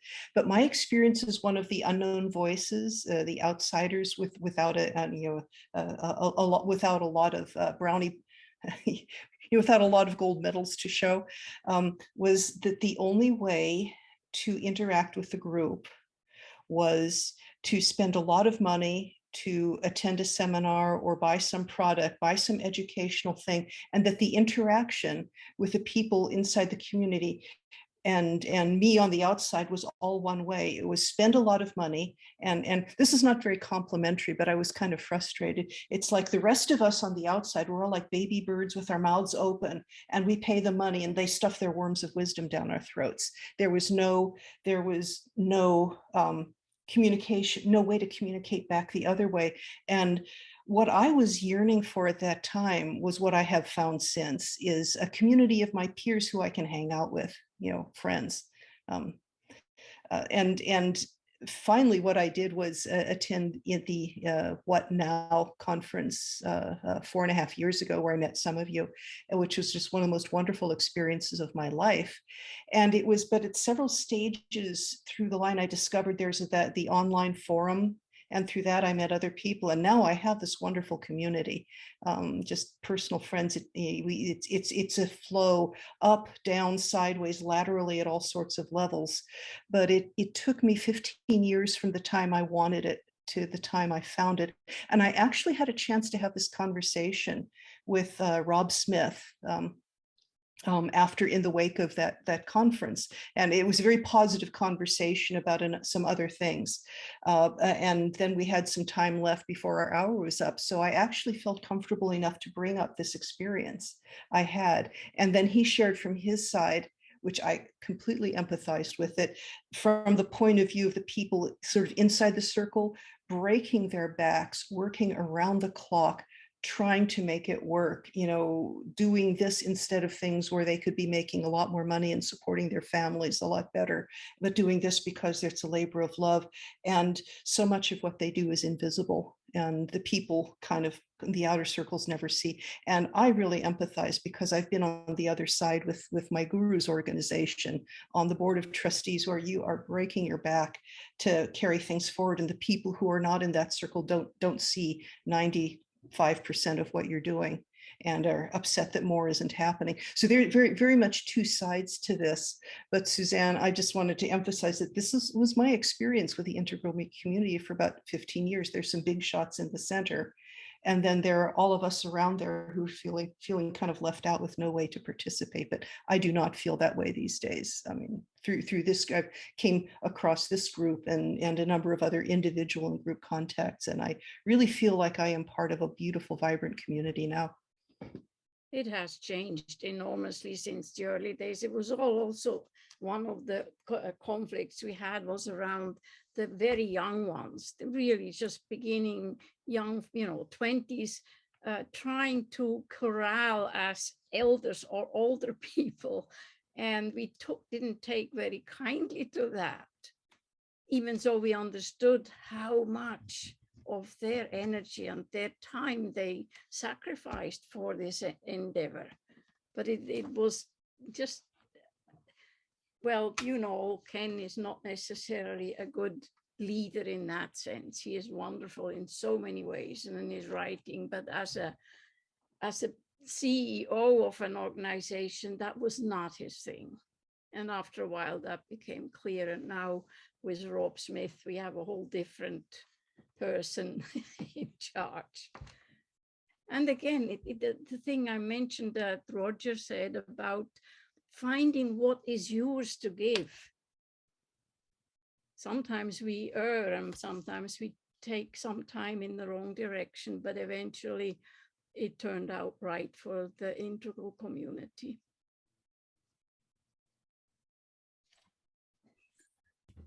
So I appreciate Karen's thoughts and, you know, the challenge raised by Suzanne and being involved behind the scenes with Integral Europeans. You know, these are big endeavors that people are taking a lot of financial risk. And occasionally, you know, we drop into orange solutions. Like, I didn't feel like Elliot had much to offer Integral. And, you know, it was really just attachment theory. And I thought Christine did a much better job of framing it within an integral context than he did. Part of that's motivated by my dinner tonight. So I think that's a good critique. And how do we strike that balance? And it's kind of funny because watch myself. Did many of you see Sean Espejoren Hardin's presentation? Yeah. He kind of scared me when he went out after the UFOs, and I kind of avoided him. But then when I saw his presentation, I was totally impressed of the depth of meta theory he was bringing to this question. And, you know, he said, hold it very, very loosely, but look at it comprehensively of what we might be looking at. I don't know why I underestimate this guy, because every time I read him, he just blows me out of the water with the breadth of what he's capable of. So they're very, very good points. Eric, you want to run into this? Yes, hello everyone. Good to be with you. And yeah, I'm sort of going off in a different directions, so just want to acknowledge that if there's more discussion on those points, or I'll kind of weave in something else. Jerry, do you have the same direction? Well, I just wanted to say that about Sean Espejoren Hargens was something that I was going to just comment on. And this just briefly, I did want to mention that I'm going to share the screen that he has this he's offering this. Let's see, is that showing? No. He mentioned that they're putting together this program. It's a master's and PhD program in integral noetic sciences that's operating through the California Institute of Human Science, which is located here in Encinitas. So, you know, right down the street from us. And it just sounded interesting. And I'm not an academic, so I don't know how to evaluate it. But like some of the, this is the core curriculum. And then there are many different elective courses and different, you know, like directions or whatever, like people can kind of design their own master's and PhD inquiry through this structure that Sean Espejoren Hargens he's the program director of it. And as Tom was saying, like every time I read what he has to say, it just seems like it's very, very well put together. So if anybody is interested, I mean, again, especially since it's like local, I thought it was just an interesting thing to explore. So that's what I wanted to comment on. And, I really like Lisa's comments. Where are our Greta Thunbergs? We do need them to keep us alive. Sally, are you staying on the same track before I bring Eric in? Same topic. I'll be really quick. Yeah, so I think Sean's thinking shows where we need to be going next, which is taking integral and moving it into a new application. Keep growing, keep evolving, introducing new thinking. So I love that about Sean. He's so steeped in the map and the terrain that he now just is creative with it. So that's mastery. Just in terms of voices, I think over the sort of the years, I've noticed, first of all, there were more women. That was lovely to notice. It used to be really masculine. Now there's more people from all corners of the globe, which is really wonderful. Africa, South America, blah, blah. But what is still missing, and my deepest critique, is the young people, because we're not doing any succession planning. There are no young people. And this is a deep concern for me, is how is this going to continue? So there was a lovely inclusion of Tony Herman, the wonderful young fellow. He gave a lovely talk on the generation gap, and that was just delightful. So I don't know how we can start attracting. And also there's a couple of younger guys who are really philosophical, but there are no young women, like none. So that's a big problem. And that's my main critique, is how do we continue this in the next 10 years? It'll be like we're all going to die. So what's next? And so the one talk, this is my last point, was the Swiss couple who've started a school in Switzerland. Critical that they've introduced this into the curriculum. And I think that we're going to need to do more and more of that as schools that include trauma work, somatic experiencing, shadow work, spiral dynamics, nonviolent communication. They have a whole curriculum, and I was so excited about that, because that's the only way we're going to have succession planning is schools. I'm done. Thanks. Yeah, Namali was sympathizing with you in terms of that. Lisa supporting Sean's work. Anything else on this line of track before we move on? All right, Eric, thank you for being so patient and attuned to the process. Yeah, so yeah, I noticed that there's a bit of a quiveriness to me as I bring this in, but for those who might not have been at the conference, I think most of you have, but a few perhaps were not. The setting of this, for one, being in Hungary with the border with Ukraine, and there being quite a number of Ukrainian speakers, and presenting major things in the conference room as a whole, and I felt quite challenged by a lot of that in terms of how are we, responding to something like the war in Ukraine as integralists. And one of the presentations in particular that got to me was, if I'm saying her name anywhere close to correct, it was Katrin Yeshko. Somebody correct me if I'm wrong on that, but it was Ukraine, a heart blown open. And I appreciated her challenges of a lot of intellectuals and the failures along that, a theme that was echoed by other presenters. But the one that got to me around violence, and this shows my whatever integration, lack of integration, she made a statement, I realized I could kill. This is coming in the context of appreciating the history of Ukraine and all of the invasions that were happening over the course of centuries, and what it was like for her to flee her home. And she was showing pictures of what it was like. This is my library. These are my books that I may not see again because I don't know if I'm going to have a home left to return to. And it really cut in. So, back to that comment, she says, I realized I could kill, and I would do it with love. And I feel the real challenge of that, the deep green and pacifist structures and stuff that are really baked into me, of like, what is an integral way of using force to stop a greater violence. And John, somebody might have to help me with his name. He does the integral recovery and addiction. I think it's John Dupuy. Yeah. He was also saying something about that, about the use of force and, what it was like to be, arming Ukraine in this fight, and what would it be to take up arms. And I don't know exactly where to go with that right now. I'm just sort of jumping into this more spontaneously, but I know that I feel this quiveriness, and it feels like there's an opportunity for me in terms of, just integrating how am I relative to that. And so I feel a certain vulnerability of, setting aside whatever, ways I might make intellectual sense of that.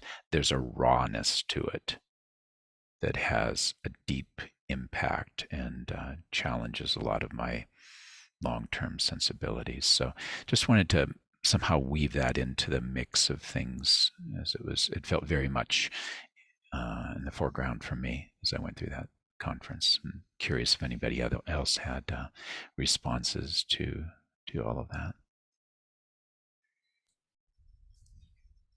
Other thoughts? Ukraine was really on a lot of our minds.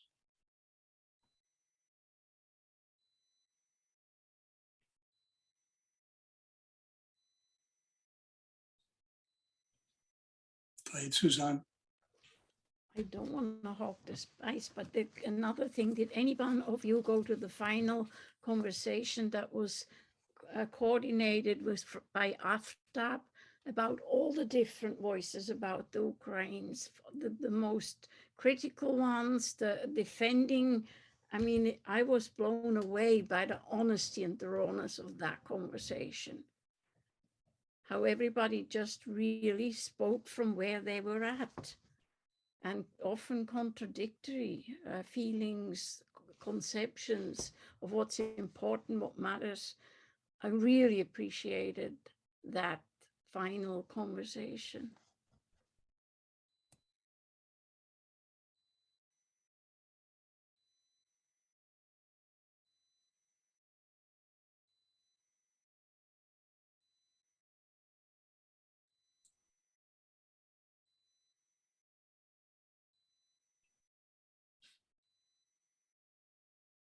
Who's planning to go into Hungary next year?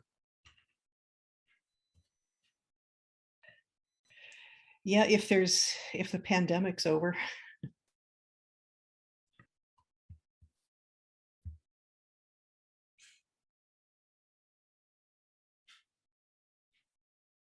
Well, I was surprised. I figured there would be more.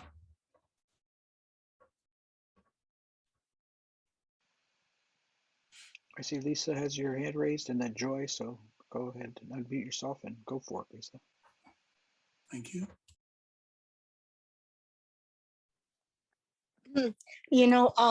I'm just thinking about Ukraine and all the things that I heard. And he is not integral, but he's a neuroscientist, anthropologist from Stanford University. His name is John Spolowski, and he wrote a book or a lecture on behave and the human nature, how our brain can lock into a certain frame of mind and and act on it. I don't know if you know about his work, but he's very, for me, as a pioneer in opening the human psychology, how we are able to believe in something and make it true, and then make the shadow true, and then act on it, and then technology now, we see everything on TV, so it's like it's a whole new phenomena for me. Actually, I can speak for myself, how my emotion is picked into seeing all the children and the family and everything. And what I also really listened and appreciated or connected to what Karen said about just moving forward and upward is not necessarily the solution. Sometimes going backwards and including backwards is a solution. So it's so complex. We want to have like a metrics or a 1, 2, 3, like the 10 commandments, or the left and the right. The human being, depending on even summer and winter, how we think, how we feel changes so much. So it's very hard to find a metrics that would fit all human being, and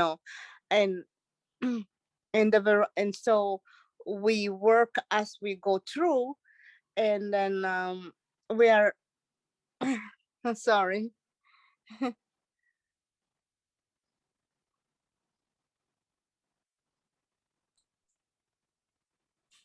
Did we lose you? Yeah, it's fine. That's okay. It's complex is all what I want to say, and it's hard to find a box. And once you think you have the solution, you already created a box and then a shadow that goes with it. So but it's good to have a general opening, so that we're not closed-minded. We're open to something new and exciting and peaceful going forward. But it's hard to find, but Behave is it's a good reference book.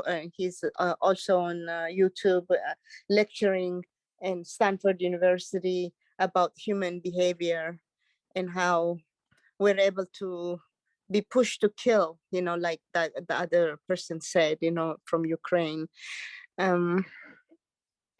It's complex, in my point of view.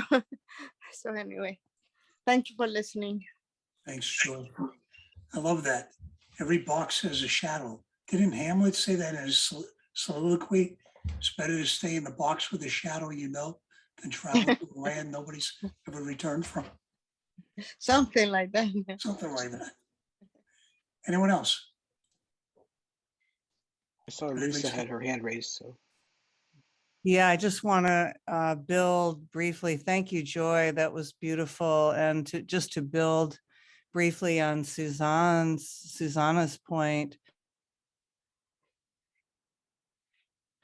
2 points. The one being that final panel discussion organized by Aftab was, I thought, incredible. And I'm linking that to your earlier comment about what are our gifts. And I think as we talk about succession, which it troubles me, and I was glad that Sally brought that up, succession, healthy succession of integral ideas intergenerationally is something that's very near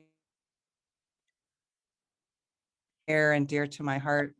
As we talk about that, I think that one of the greatest gifts and one of the things that makes me the most proud about the community is that offering to the world of being able to stay in relationship regardless of maybe extreme differences on really high stakes topics such as these that are so heart-wrenching. So yeah, I think to being together in that tension of difference is just so beautiful and extraordinary. There aren't that many groups in the world that can give this gift and demonstrate it. It would be interesting to devote some attention to thinking about what form that could take that would be more influential, perhaps. Thank you all. Sounds like a future presentation at SDI. Anyone else? I'll go. I noticed that Suzanne put a link in there to Frank Besser, but I recall at the first couple of IEC conferences, they actually had a track for critiques of Integral, and they had like several speakers, and that I haven't seen that for quite a while, and that's kind of interesting that that's no longer part of the. I mean, it seemed like a healthy part to me to have that included.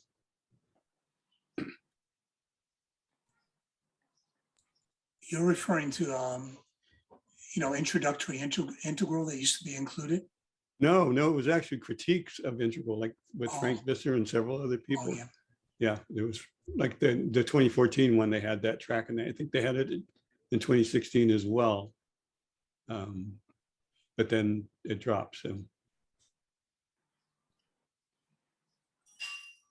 Do you remember that, Suzanne? I do, because I actually went to Vissers, who is the owner of this particular Integral World website, which is critiques and expansions and just generally very, very well done. I actually read it regularly. And this one was number 16 or 18 about Ukraine and the war. And I found it the most integrative and the most challenging to swallow, which is, something I'm seeking out, not just confirmation, but what do I not see? And I felt really tickled by this one in a good way.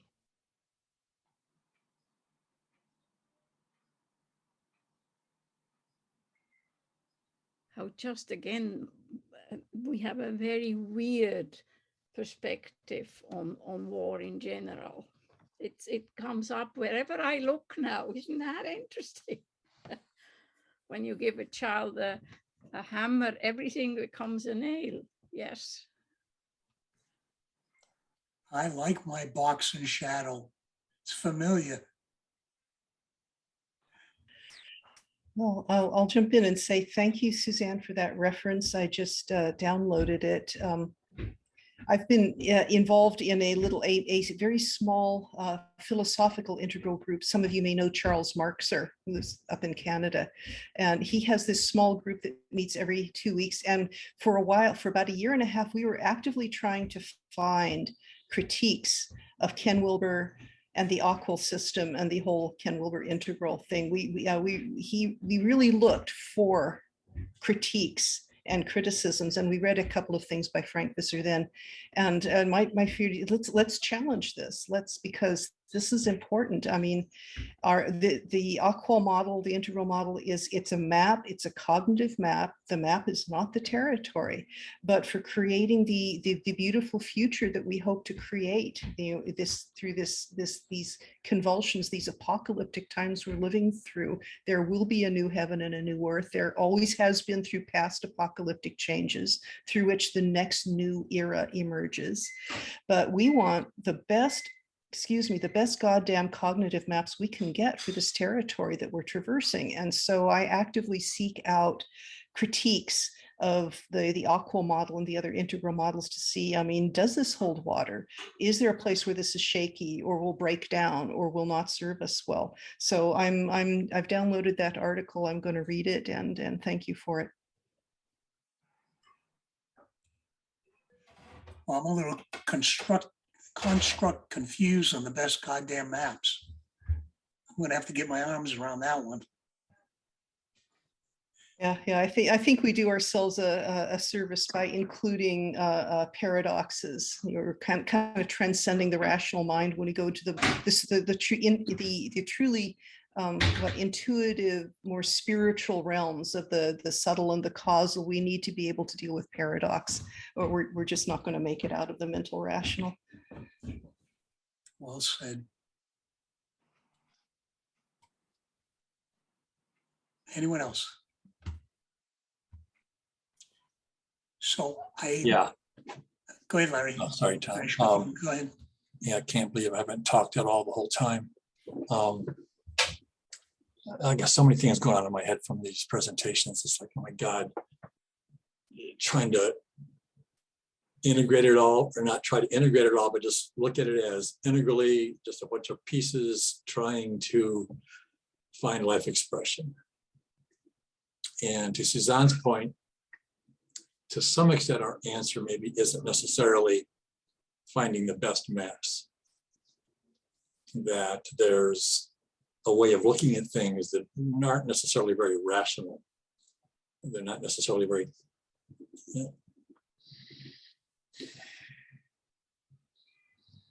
they're mental constructs in a very loose sense.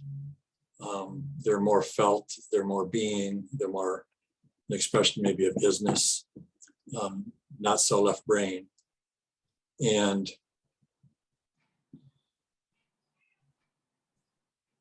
depending on what perspective, what stage you're looking at all of this from, the solutions look different. So an integralist wants to handle the red, the unhealthy and the unhealthy red. And the unhealthy red doesn't give a shit about my integralist perspective on their unhealthy red. And we have these challenges. This is what makes me think more to Suzanne's point, coming at it from a place of that isn't necessarily the right answer or the best answer, integrally or otherwise. And I'm not saying I've got the answer, other than I'm exploring this question. I'm exploring this wondering. And I think there's compassion in there somewhere along with passion, but that's my perspective, and unhealthy red doesn't give a shit about that.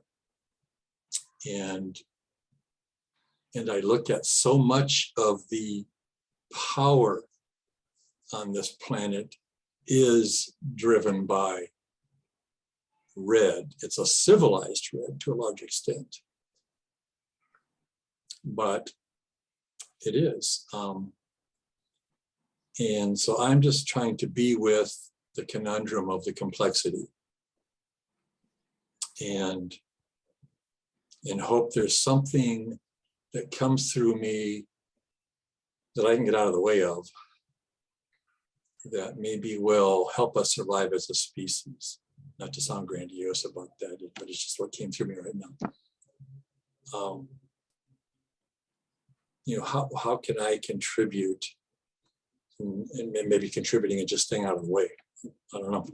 So I'm exploring all this, trying to be with it and trying to have compassion for myself in my confusion, my wondering, compassion for all sentient beings who are knowingly or unknowingly trying to bring about the best, whatever that is, for all the players on this planet. And so I acknowledge the presenters. Christine's gone, I see. Lisa, Karen, all the people that presented from this conference. I just loved this particular 2 hours. This was one of my, it just got me juiced, really juiced. And I kept having to hold back, wanting to jump in and comment and engage and interact. And it's like, wow, this is such great stuff. I mean, I literally have goosebumps right now. You know, I'm just being with this. So thank you, all of you. And Suzanne, not to worry, your presentation was right on. It was you. It was perfect. I got it. You didn't have to be prepared. Not that there's anything wrong with prepared. It was just all very sweet for me. So thank you. It was like consciousness candy for me. Thank you. Okay. Thanks, Larry. So I'm 3 minutes over and ending the formal portion of our meeting. So thank you to our presenters, Christine, Karen, Sally, Lisa, and Suzanne. Remember, next month we are on, and the date is July 9th. Please sign up ahead of time so we can help with the organization. And remember, if you feel so inclined to donate, we can use the money. Remember the website, sandiegointegral.org, or any of the other ones. So with that said, and I believe I've ended this formally, we can continue the discussion more informally, and I don't need to mediate anymore. Any other thoughts? Did Larry stimulate any of you into some sort of thought?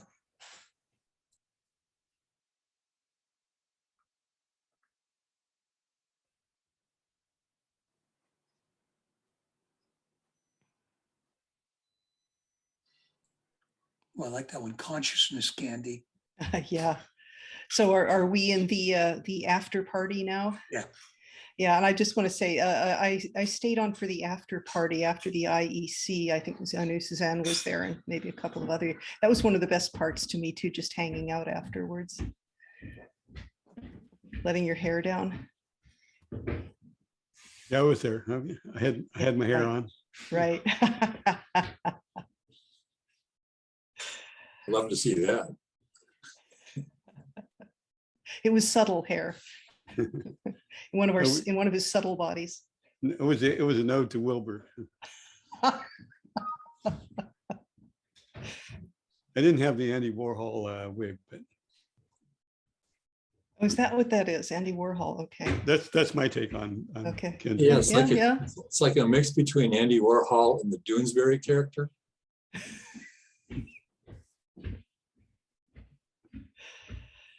I think he's jerking us around with that wig so that we look at his writings, we don't glorify him.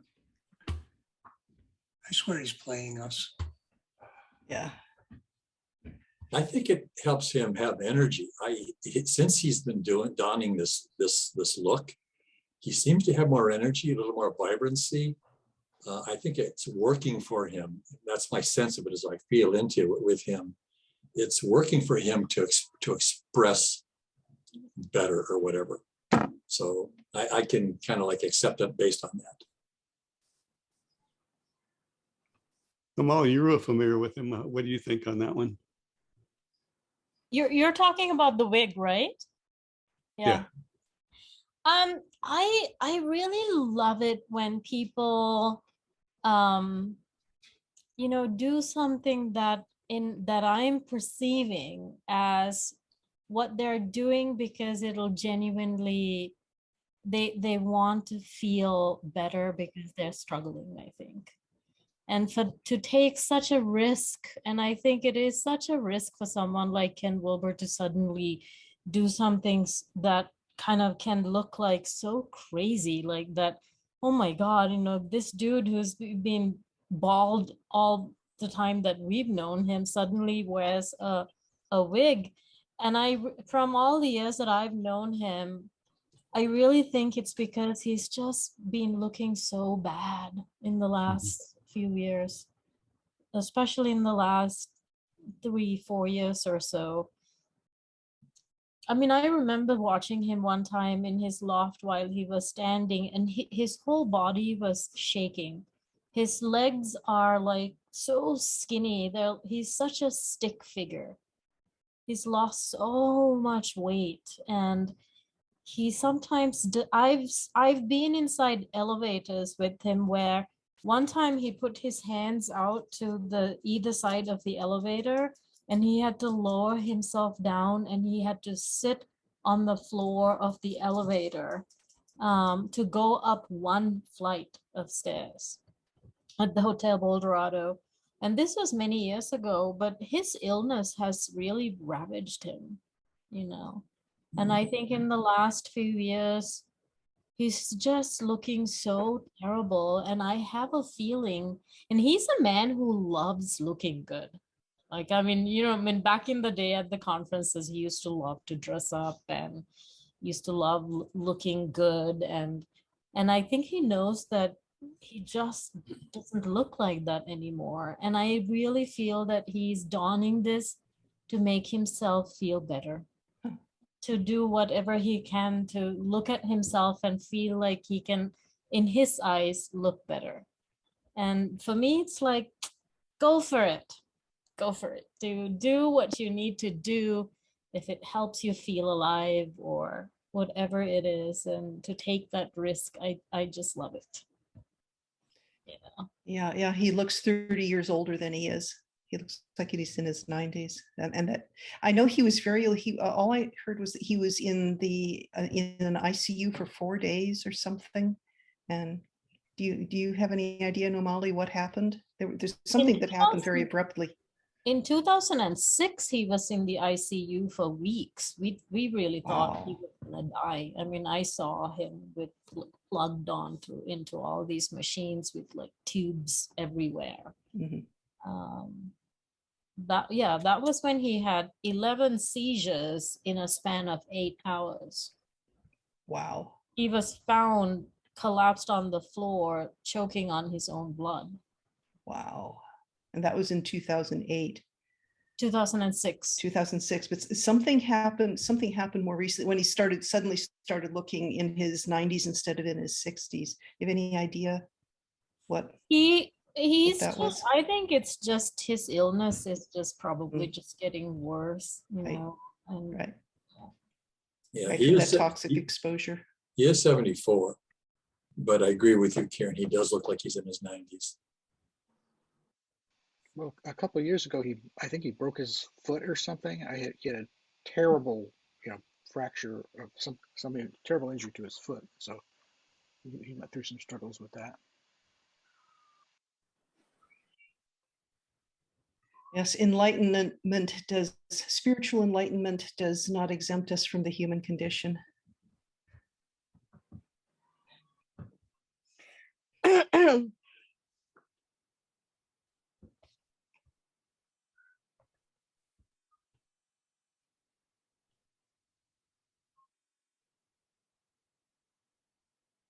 But I agree, I think he's having us on with that wig.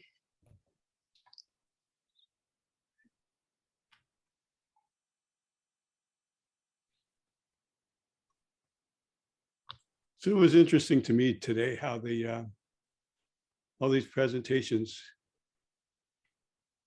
kind of had some connection to each other. It was very surprising. And it kind of ties in. I've been listening to an audiobook by oh shoot, forgot the guy's name already. David Bohm, the Physicist. pardon? Physicist. I don't know his background, but it's the oh shoot, I'm brain fade here. The Spell of the Sensuous. David Abrams, that's the guy I'm thinking of. David Abrams, Spell of the Sensuous, where he's talking about how pre-alphabet, that how important the concept of wind was. Like the wind is in our breath, and that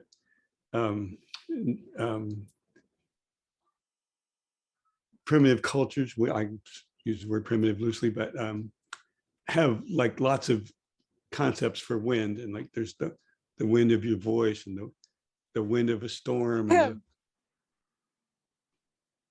and just the sacredness of all of that. And anyway, that was resonating with me through all these presentations, that like even in the developmental stuff, if you're not hearing the voice of a soothing parent, you're not getting that wind from them. That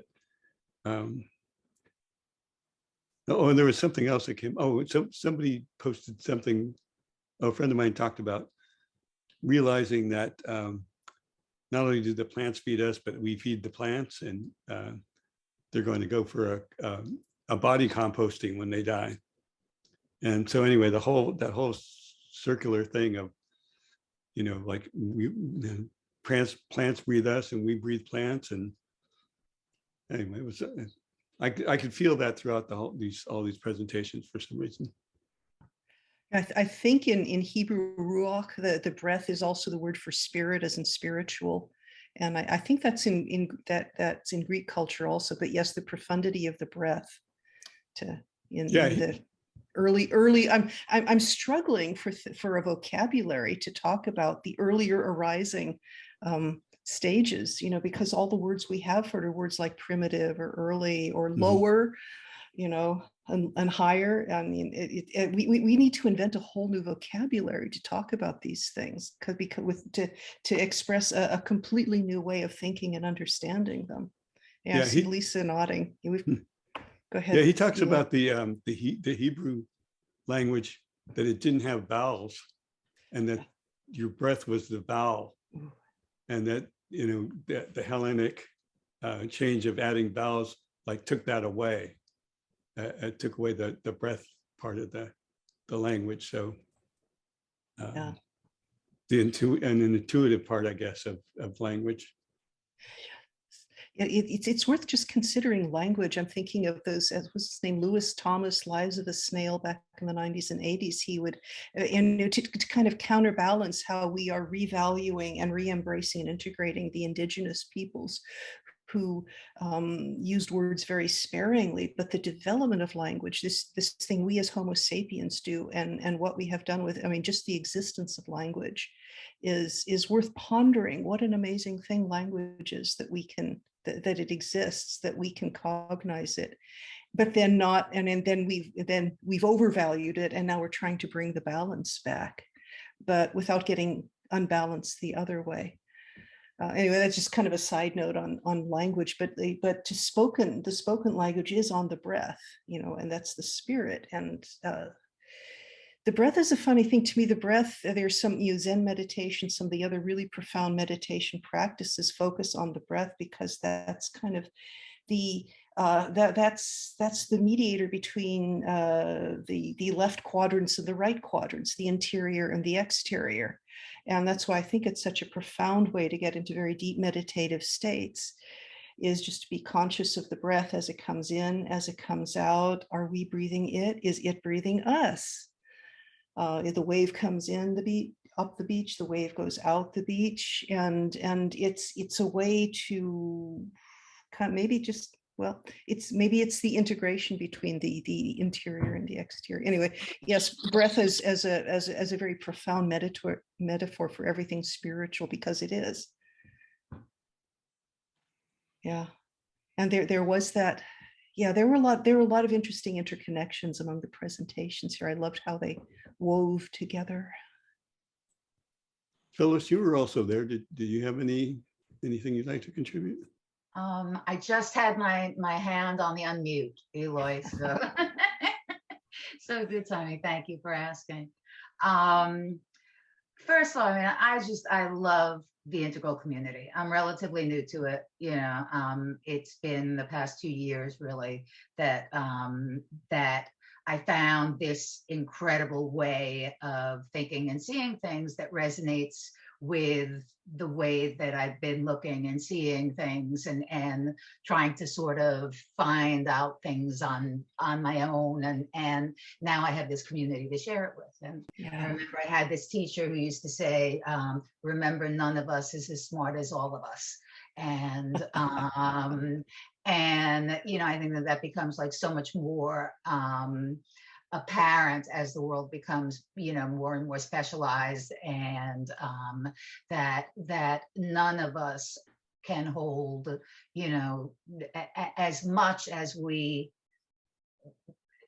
who look at things in a more integral way attempt to see as many sides and as many nuances as we can.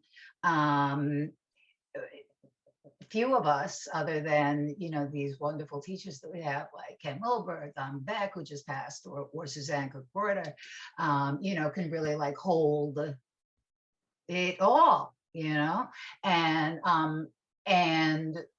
I keep thinking about what you were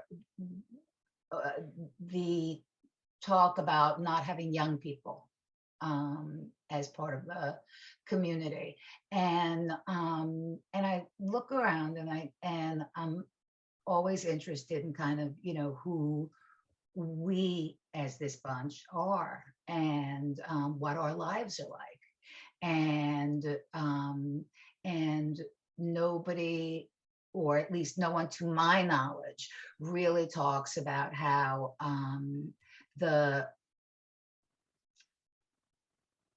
I remember even when I was just first learning about Abraham Maslow, and self-actualization is this just like wonderful aspirational thing. But when you don't have the ability to put food on the table, then it's pretty hard to be self-actualizing. When you are all of a sudden in safety and belonging, like they are in Ukraine. And all of a sudden your life is being threatened, and you're not choosing about self-actualization. You're talking about, okay, it's my, there's no we space there. It's my life or the other's life, and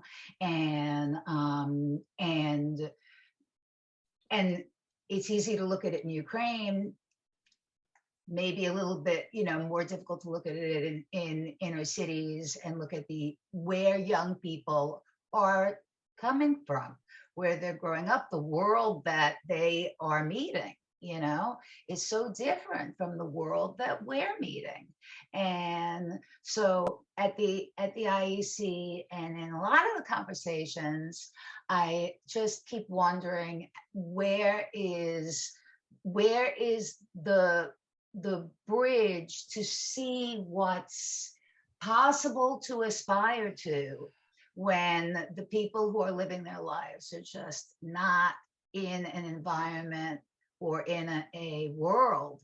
They don't have a worldview that lends itself to these higher levels at all. They're just worried about other things, And that's what Ukraine, the IEC made me think about it a lot. I, like Eric, was very, very, touched by the proximity of Ukraine and by the difference between what we were talking about, even in the context of, of being there and talking about it in such a heartfelt way. Such a heartfelt way. I mean, the topic of the conference was peace, and we all, are really invested in it. And yet they're killing each other. Yeah. And that's where they're at. And that's what their world is. And that's not changing for them. And how does what we have to say impact that? How did really much of what you heard at IEC really speak to that? So that's my feeling about it. And that said, I loved every second of it, and loved every second of this. And this is, I am so thrilled to have found you people who are thinking about these things. And it's so exciting to hear every word that I heard tonight. And I just love it. I mean, I really love it, but I'm so privileged to be able to love it. Mm-hmm. Yeah, to your point, Phyllis, when I was saying earlier that Unhealthy Red doesn't give a shit about our integral perspectives. It doesn't really give much of a shit about peace. And I've been looking a lot lately about conflict and war and peace. And it's like to say that we should never have conflict or war, it's pretty unrealistic. It's an idealism that isn't grounded in reality, in my opinion. You're here. And peace, I think, especially green and above, I think there is more of a priority, a preference for a peaceful kind of a place as a way to live life. And everybody should be peaceful. Well, that's an idealistic projection that isn't grounded in reality, in my opinion. And so there's a place for it. I think this is why sports and any kind of organized competition, any kind of organized soft war, politics, the two sides of politics talk about how they're in war against each other. I don't know that we can ever get past all kinds of conflict. As long as there's diversity, difference, there's going to be conflict. The question is, how do we engage it? How do we be with it? How do we, in quotes, handle it? Handle it doesn't mean subdue it. But how can we maybe bring it over to the healthy side? I talked about collaborative conflict as opposed to adversarial conflict. How can we learn to see that these challenges aren't between us, they're not because of each other, they're challenges that if we get on the same side of looking at it, we can solve it together. But a lot of people don't even want to do that. And I think maybe to Christine's point in her presentation about healthy attachment and security, boy, so many people on the planet just don't have that. I remember seeing a video of a psychiatrist in Russia. He was an American psychiatrist who had been practicing in Russia for some 3 decades or so. And he said, healthy attachment, to Christine's presentation, healthy attachment was like 11% of the population, extremely low. Yes.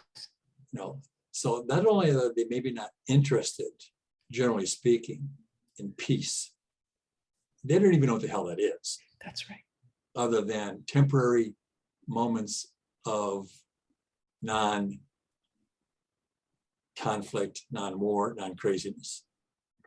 They don't even know that it's something worth maybe even going after as a value, learning how to develop it as a value.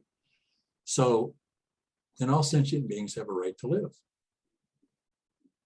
Maybe that's just an opinion, or, well, yeah, so there's got to be a place for conflict. I mean, I have a real hard time with Putin. I just wish, somebody, the CIA, somebody would not kill him, but find a way to subdue him so he maybe had some time to think about what the hell he's doing. Not that that time would do him any good or do the rest of the world any good. But in the bigger picture for me is I don't think the US has a right to be sending a bunch of money and military weapons to Ukraine, using Ukraine, devastating its people, just so we can fight Russia. It's like I wish, Putin and Biden would get together, have an arm wrestling match or some damn thing. That's obviously stupid, but you know what I'm saying. Stop killing our kids, stop sending our kids to war, stop killing all these other people. Let's just get this stuff handled. But anyhow, I'm digressing. I apologize. Yes, yeah, so many threads there, and I love it that in hindsight, I love it that this session tonight started with Christine's presentation about attachment theory, and what you just said, that thing about in Russia, only 11% of the population have healthy attachments. I mean, that's where unhealthy red comes from, I'm sure, in large part. And so when we get something like that kind of unhealthy red wreaking such havoc, that's when we need our healthy red. We need our healthy red, because unhealthy red is not going to stop. And this one, a friend of mine, another integral friend of mine who actually was present in Budapest, he was the guy with the French horn up on the stage toward the end. He hung out with some of the Ukrainians who were there personally, and he said to me afterwards, I mean, they were all integralists. They were from Ukraine. They were some of the younger attendees, and they said they were very clear. You do not negotiate with red. Red does not negotiate. And the unspoken thing was, I mean, this is why we need all of our stages. We need all of our fact. We need healthy red to deal with when people who, we can think about what Putin's childhood was like, what Trump's child, I mean, and we can have compassion for them. But we need to deal firmly with the consequences. And at the same time, we bring that up, and that's my warrior side, my red. I mean, I probably better not even go there, but we need I'll just say, we need our healthy red, and sometimes we need it to come out and be red. And then at the same time, with our higher aspirations, I mean, everybody here aspires to a better world. And I am so passionately committed to this integral and the integral community, because as a cultural historian, and I have a spreadsheet. I actually presented it here very briefly once. We've come through those 6 stages that Wilbur and Gebser and all these people and Lenski have identified. At every time the next new world order has begun to emerge for the first time, there's been an apocalyptic, chaotic transition period, a dark age. This is how the next new order of complexity emerges in human society. and this is part of the pattern of the universe. I'm sorry to be the one to say this. I think you all know. I mean, in physical systems, when a substance goes from one condition, say liquid, to another state, say vapor, it goes through a period of extreme volatility and then it settles into the next stable state. That's phase change. That's the term for it among physicists. In biology, it's punctuated equilibrium, how evolution happens in living organisms and systems. There are periods of sort of slow incremental change, and then there'll be a period of great chaotic change. That's the punctuation and the punctuated equilibrium. In human society, we see the same pattern. I'm on my soapbox now. I'll wrap up pretty soon, I promise. And I've charted this through the six stages. Gebser's stage, all the stages of human history, that the next new order of complexity emerges through a period of extreme volatility. We experience this as dark ages. We're going through one of those periods now, and it's not just another one of the six, because we really are going through what Claire Graves and Ken Wilber talked about. We're going from first tier into second tier. We're going into a whole new type of human society. So this isn't just another dark age. This is a super duper, and we are experiencing a very compressed, extreme volatility.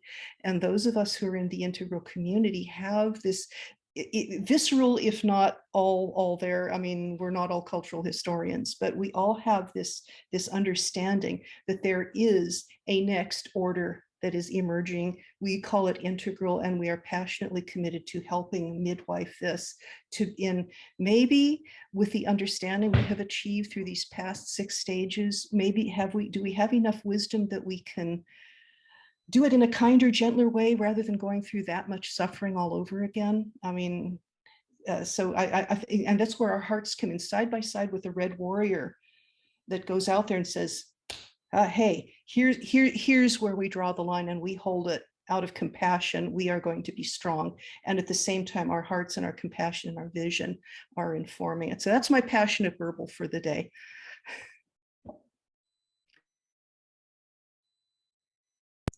And I think any expression of this transformation into second tier, I think this is in your presentation, Karen, is so important to that it learns to follow not only the eros energy, but the agape energy, or whatever energy you want to call it, that comes back into the quote unquote lower, the earlier stages of development, and try to find ways, not that this is easy, try to find ways to healthify it. So it's not unhealthy, at least what we perceive as unhealthy.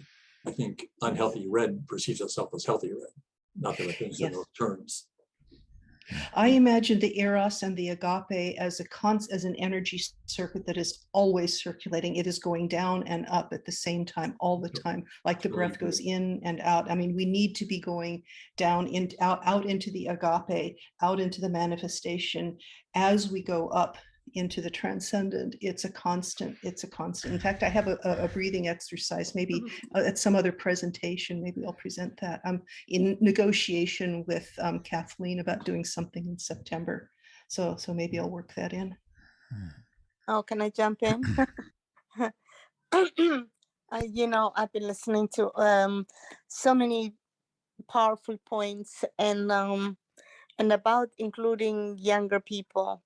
I think that would be phenomenal to find young people be interested for the next generation, and also just simply young or old people like myself. I'm 70 somewhat years old.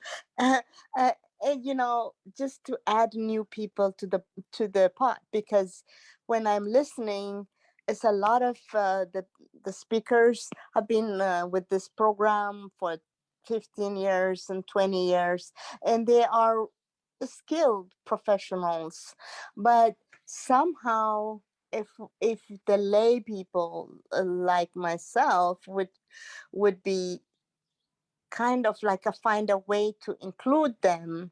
I found integral, just looking for Ken Weber, and I kind of fall in love with what he's saying, and kind of find myself through, but a lot of people could benefit from this program, but I don't think they're aware. So maybe there could be like a seminar once a year, Christmas, New Year, whatever, and invite more people to listen to speakers who are skilled in presenting the general knowledge and concept.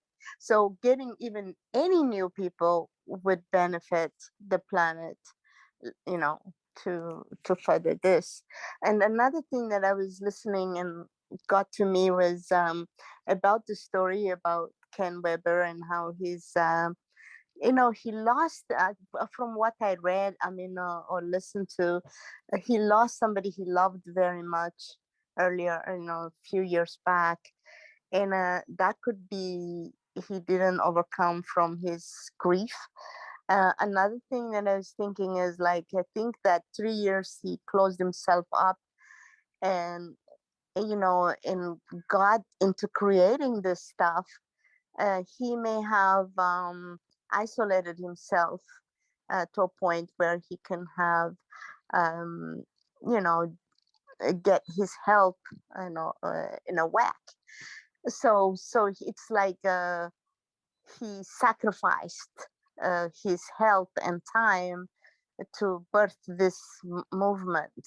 So I have I listened to um, the compassion that was coming towards him, and I felt the same compassion towards him because he lost at one time there was a big hole in the wall for him, I think, but he gave us a good blueprint, but it's not a map because the territory is moving. If you have a stationary um, a human condition, then you can have a map, or even, but human condition changes when you have things like a gun, okay, that can kill 19 children in 4 minutes, or Ukraine in a week. So the human even though you have a nice formula in your heart, in your mind, a good analysis and rational and beautiful orange, pink, whatever you have, it just won't work. So we are more on a creative and artistic and on the time, whatever time right now, for example, is election time. We have a different for Christmas time. We have a different chemical in our body and so many things going on. So we're looking at an art and creativity and uh, a general MO, general mode of operation, and also many things we can unstack, understand, especially from the 4 quadrants. Like if I am in I, me, and my kind of situation, and then I don't understand the we language. So now I know, that I need to allow people to be in the second quadrant or what, those very fundamental outlooks help me unstuck from being in a small box in the world. I can be a little bit more wider but the integral community is a think tank. From what I see, is a lot of professors, a lot of um, professionals, and it. I don't know how lay people can, I hope they don't get intimidated, exposed. I don't know what I want to say is like bring more people in. That is wonderful. That's a good idea. Children, young people, or old people, new people, just because it will help. It will help unlock some of the Okay. mystery. The mystery. Yeah, we got people waiting. I don't know who had the hand up first. Phyllis. fellas.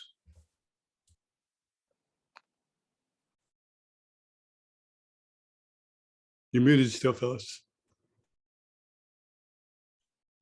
Joy, thank you for your comments. But I see the map a little bit differently, and I see that its utilization a little bit differently. I think one of the real beauties of Integral is that we have a map that is not the territory, which means that the content we put in is the content we choose to put in, and that it can be used by anybody with any point of reference can use the 4 quadrants and learn something from it. Anybody can look at lines of development and see that there's more than one, and and realize that language isn't the end all and be all, and that you can have like incredible spatial intelligence and that's meaningful, and that's your way of contributing into the world. And I'm kind of sorry that Sally isn't still on the call, because I know she's really interested in education, and I know that you can't skip stages. I know that you can't skip stages, but I don't understand if or why you can't teach the map. Let simply the map itself be the way that Integral becomes part of the mindset of more people than just us. And the same way that, a few years ago, a woman named Carolyn Dweck brought growth mindset into the educational system. And all of a sudden, people have shifted some people, not everybody, but have shifted their way away from outcome to effort. And it was an initiative that really taught the teachers to look at different things is important. And at this time in our lives, to learn knowledge is really like almost like a waste of time. You got Google. If I want to know something, I got knowledge, but to learn how to think and to learn how to think from different perspectives, that's all. And I don't see why that isn't taught. I don't see why it's not taught, why there's not initiatives to teach it, even at an elementary school level, but certainly at times of transitions when, people are moving from high school, into upper education, and teach the map. Don't teach opinions or how to how to think within it, but teach how to think from it. Thank you. Eric? Yeah, hello again. I want to appreciate the energy that I hear in so many of the people who are speaking, and just feeling underneath to what is it that's animating us and getting us excited about things. And one thing that I just want to circle back to for anybody who wants to engage me in that kind of discussion, perhaps not in this setting right now, but Larry, as you were talking about conflict, and I mentioned the war in Ukraine earlier, and then we're the day after the start of the January 6th hearings in the United States right now. And it seems to me that whether we like it or not, this whole thing of, political violence is, alive here in the United States. I think most of us are from the United States. I don't know everyone here, perhaps other places, but to, recognize that we will be called to deal with this extreme polarization and what the expressions of that may be like in our upcoming elections, whether this fall, if we make it that far, or 2024, and this kind of global dynamic of the tensions between autocracy and democracy feel like they're very alive and inescapable in a way, and I can feel how that impacts me. And you know, one thing is the wanting to retreat for that. From that, I can feel that impulse. And at the same time, there's something beautiful about the call to be responsive, that it needs to draw something out of me that I can't even see that stage fully yet in myself. But I know that I'm going to have to do my shadow work, you know, even better and rise to an occasion, because that's what's demanded. And you know, we within these integral communities have, you know, some lenses and perspectives and experiences that enable us to make significant contributions, we hope, in those domains. And that, you know, this can be a joyful journey too. It's seems counterintuitive, but I know today earlier I've been doing a retreat these last few days, you know, tapping into that sense of appreciation for being alive right now on the planet. That you know, sometimes there's that urge to want to check out, and I feel that at times, but at the same time it's like, yes, this is, you know, this is what I've been, you know, preparing myself for. And that, you know, all these years of studying integral theory and doing ILPs and, you know, all of this other stuff, this is where the rubber meets the road. And like, wow, what a blessing it is to have that opportunity. And if I can see it through that lens too, then something new opens up and hopefully leads to by making better contributions. So anyone who has resonance with that, you know, we can be in touch and, you know, see what wants to emerge out of all of that. Thank you. Molly? Yeah, I just wanted to say once again, like what I put on the chat about Dawn, and just this sort of reality of having watched this movement from the sort of the inside of it for 2 decades now. This is 2022, and I came to Boulder in 2002. So I've been in Boulder, Colorado, like what used to be called the boomtown of Integral, for 2 decades now. And I'm really sort of realizing that some of these people that we have looked up to are actually elderly, and they're aging, they're dying. I know some of our dear teachers are battling cancer. You know, Ken is not in a healthy state at all. He's never been really, but now it's a pretty, you know, he has lost most of his hearing. And there's a real reality that he probably hears himself very little, which is a really odd reality. And he is also probably losing his sight. But I'm just reminded when we were talking about, I think Karen, you were talking about red, like healthy red. And I'm just really thinking about how Ken and Dawn, for example, got in a fight.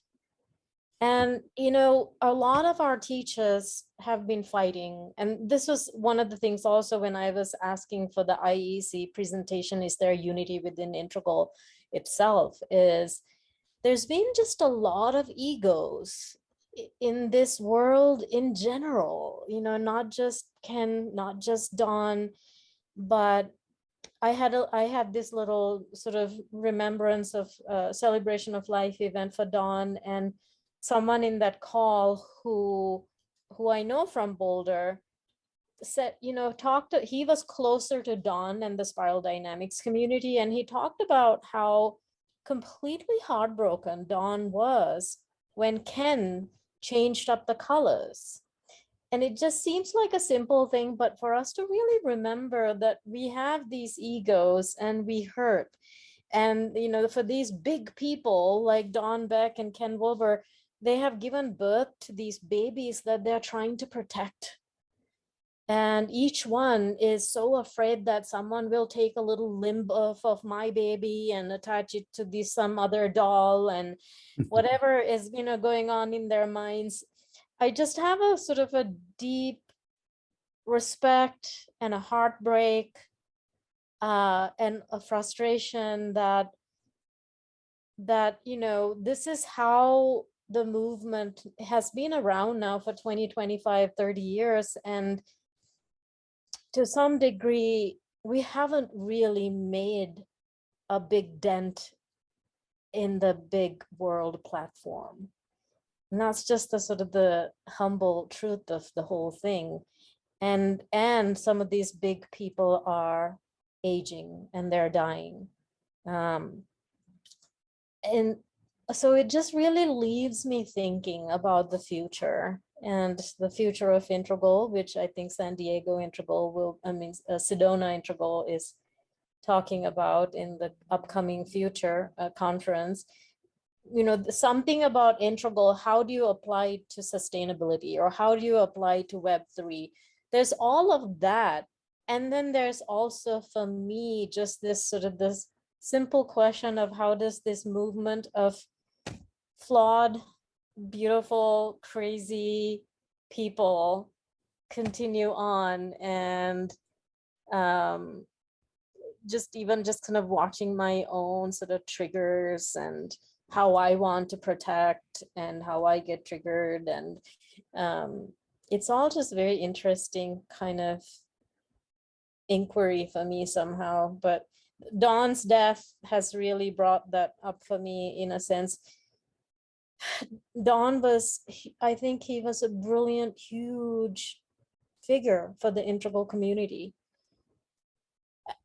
You'll see, oh, actually that may not be in this video, but there's another video in which he is really giving so much praise for Ken before they had a falling out. And Ken wrote quite a beautiful tribute to Don as well a couple days ago, but I had to ask him for that. You know, I actually wrote an email to Ken and I said, Ken, I have this event coming up for Don. Would you be willing to, do you feel inspired to write a little something? And he did. And I definitely feel we need some kind of something to bring us together more, and for us to kind of keep a real check on our egos somehow. Yeah, just wanted to share that. Larry?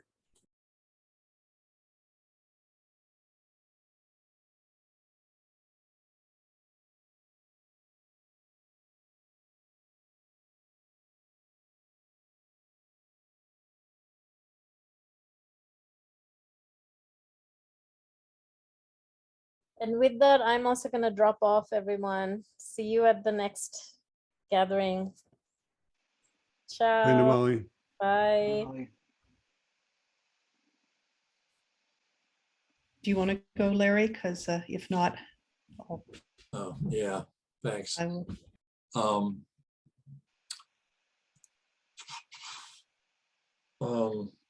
In terms of to Phyllis's point, why don't we teach the maps to everybody? I think that's actually a mistake that a lot of what I would call so-called integralists have been trying to do, is teach the maps. It's like, these are stages of development. Each stage is a capacity of knowing and understanding. In my experience, you can't teach a capacity. You can maybe teach things to help people start to open up into it if they're ready to exit the stage they're at and move into more of the next one, and however many lines that they get that are kind of getting close to that. So I don't think that you have to have the right audience if you want to teach the map.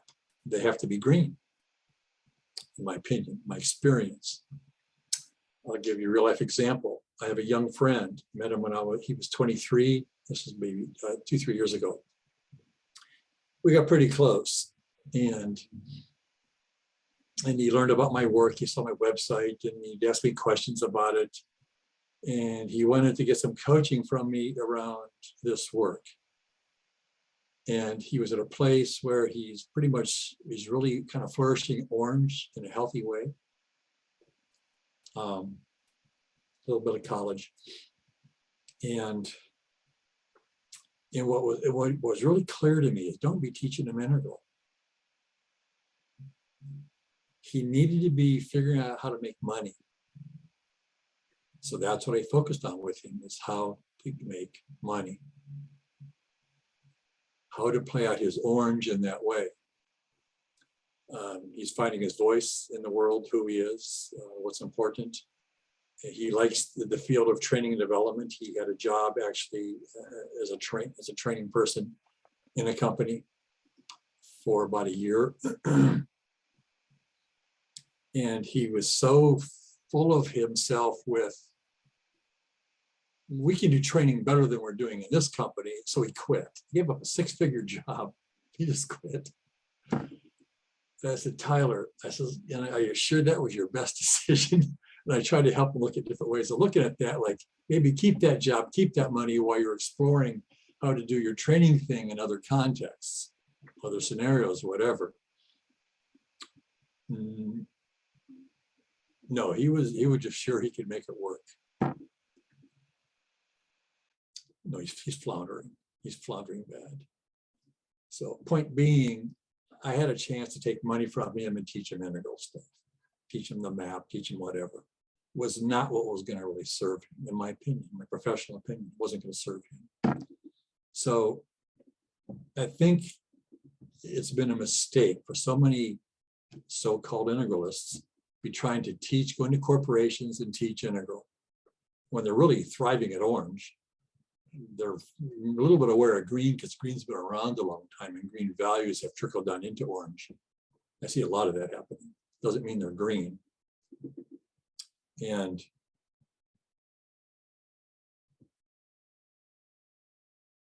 yeah, it's complex stuff. And I think integrity is a very important thing, and to recognize the stages are capacities, their appetites. Teal has different appetites than turquoise has, than green has, than orange has. They're different appetites. They're different capabilities of understanding and knowing and perceiving, whatever. It's all good. All has its place. So I think coming back to the earlier points around Ukraine, for example, and the red happening there and the war, yeah, enough said. Thanks. Wow, yeah. In response to Larry and Phyllis and what Nomali was saying earlier, yeah, I totally endorse what you said, Tom, about every specific stage has a specific capacity or set of capacities that are developed at that stage. They kind of come online in sequence, and they do need to come online in sequence. If you kind of fast forward through one, you need to come back later, or you've got a very unstable setup. But in line with what Phyllis and Omali were saying, I think to teach integral, I mean, there are people who are ready to be specifically taught integral, but for the rest of it, to propagate integral in the world, because we need the next new world order to come online as soon as possible, as well as possible, to end this period of horrific turbulence in the world. And so as integralists, that calls on us to really be it, not just talk about it. To the way we can teach it is to be it. The way we teach children, children learn from what we are, not from what we tell them. And that's the challenge to us, to walk our talk and really be it. And wake up, grow up, clean up, show us, to really do it. And Nomali, what was the point? I was going to tie that into what something Nomali was saying, and now I've forgotten. But I'm kind of seeing a way this all weaves together. That we can teach integral by being it, and then that creates a space, as we know, the we spaces are real, where the people around us can find a way toward being a healthier version of what they are, or maybe if they're ready, moving on to whatever next stage from where they are now. So the way we teach integral is to be integral, I guess, would be kind of, I'm going to be chewing on that and see if I really believe it tomorrow, but that's what I'm coming up with now in the wake of this conversation. I want to. We're close to. We're gonna have to close the room. Yeah, I'm done. Yeah. I just want to invite Olaf real quick if he's available, and I want to say hi to Anna, who was trying to get in for a while and we didn't recognize her login. So I apologize for that, Anna. I'm glad you could make it. Wow, another wonderful session. Just want to thank you all so much for welcoming me, and I appreciate it very much. So Yeah, glad you could be here. yeah. I'm Thanks, pretty boss. gratified. I put a lot of work into putting it, getting it together. Yes, and, you did. Came off really well. So Yes, it did. grateful for all the Bye, everybody. presenters. Okay. Till the next time. Dinner time. Bye-bye. Bye. Bye, thanks. Bye-bye. Bye, Olaf.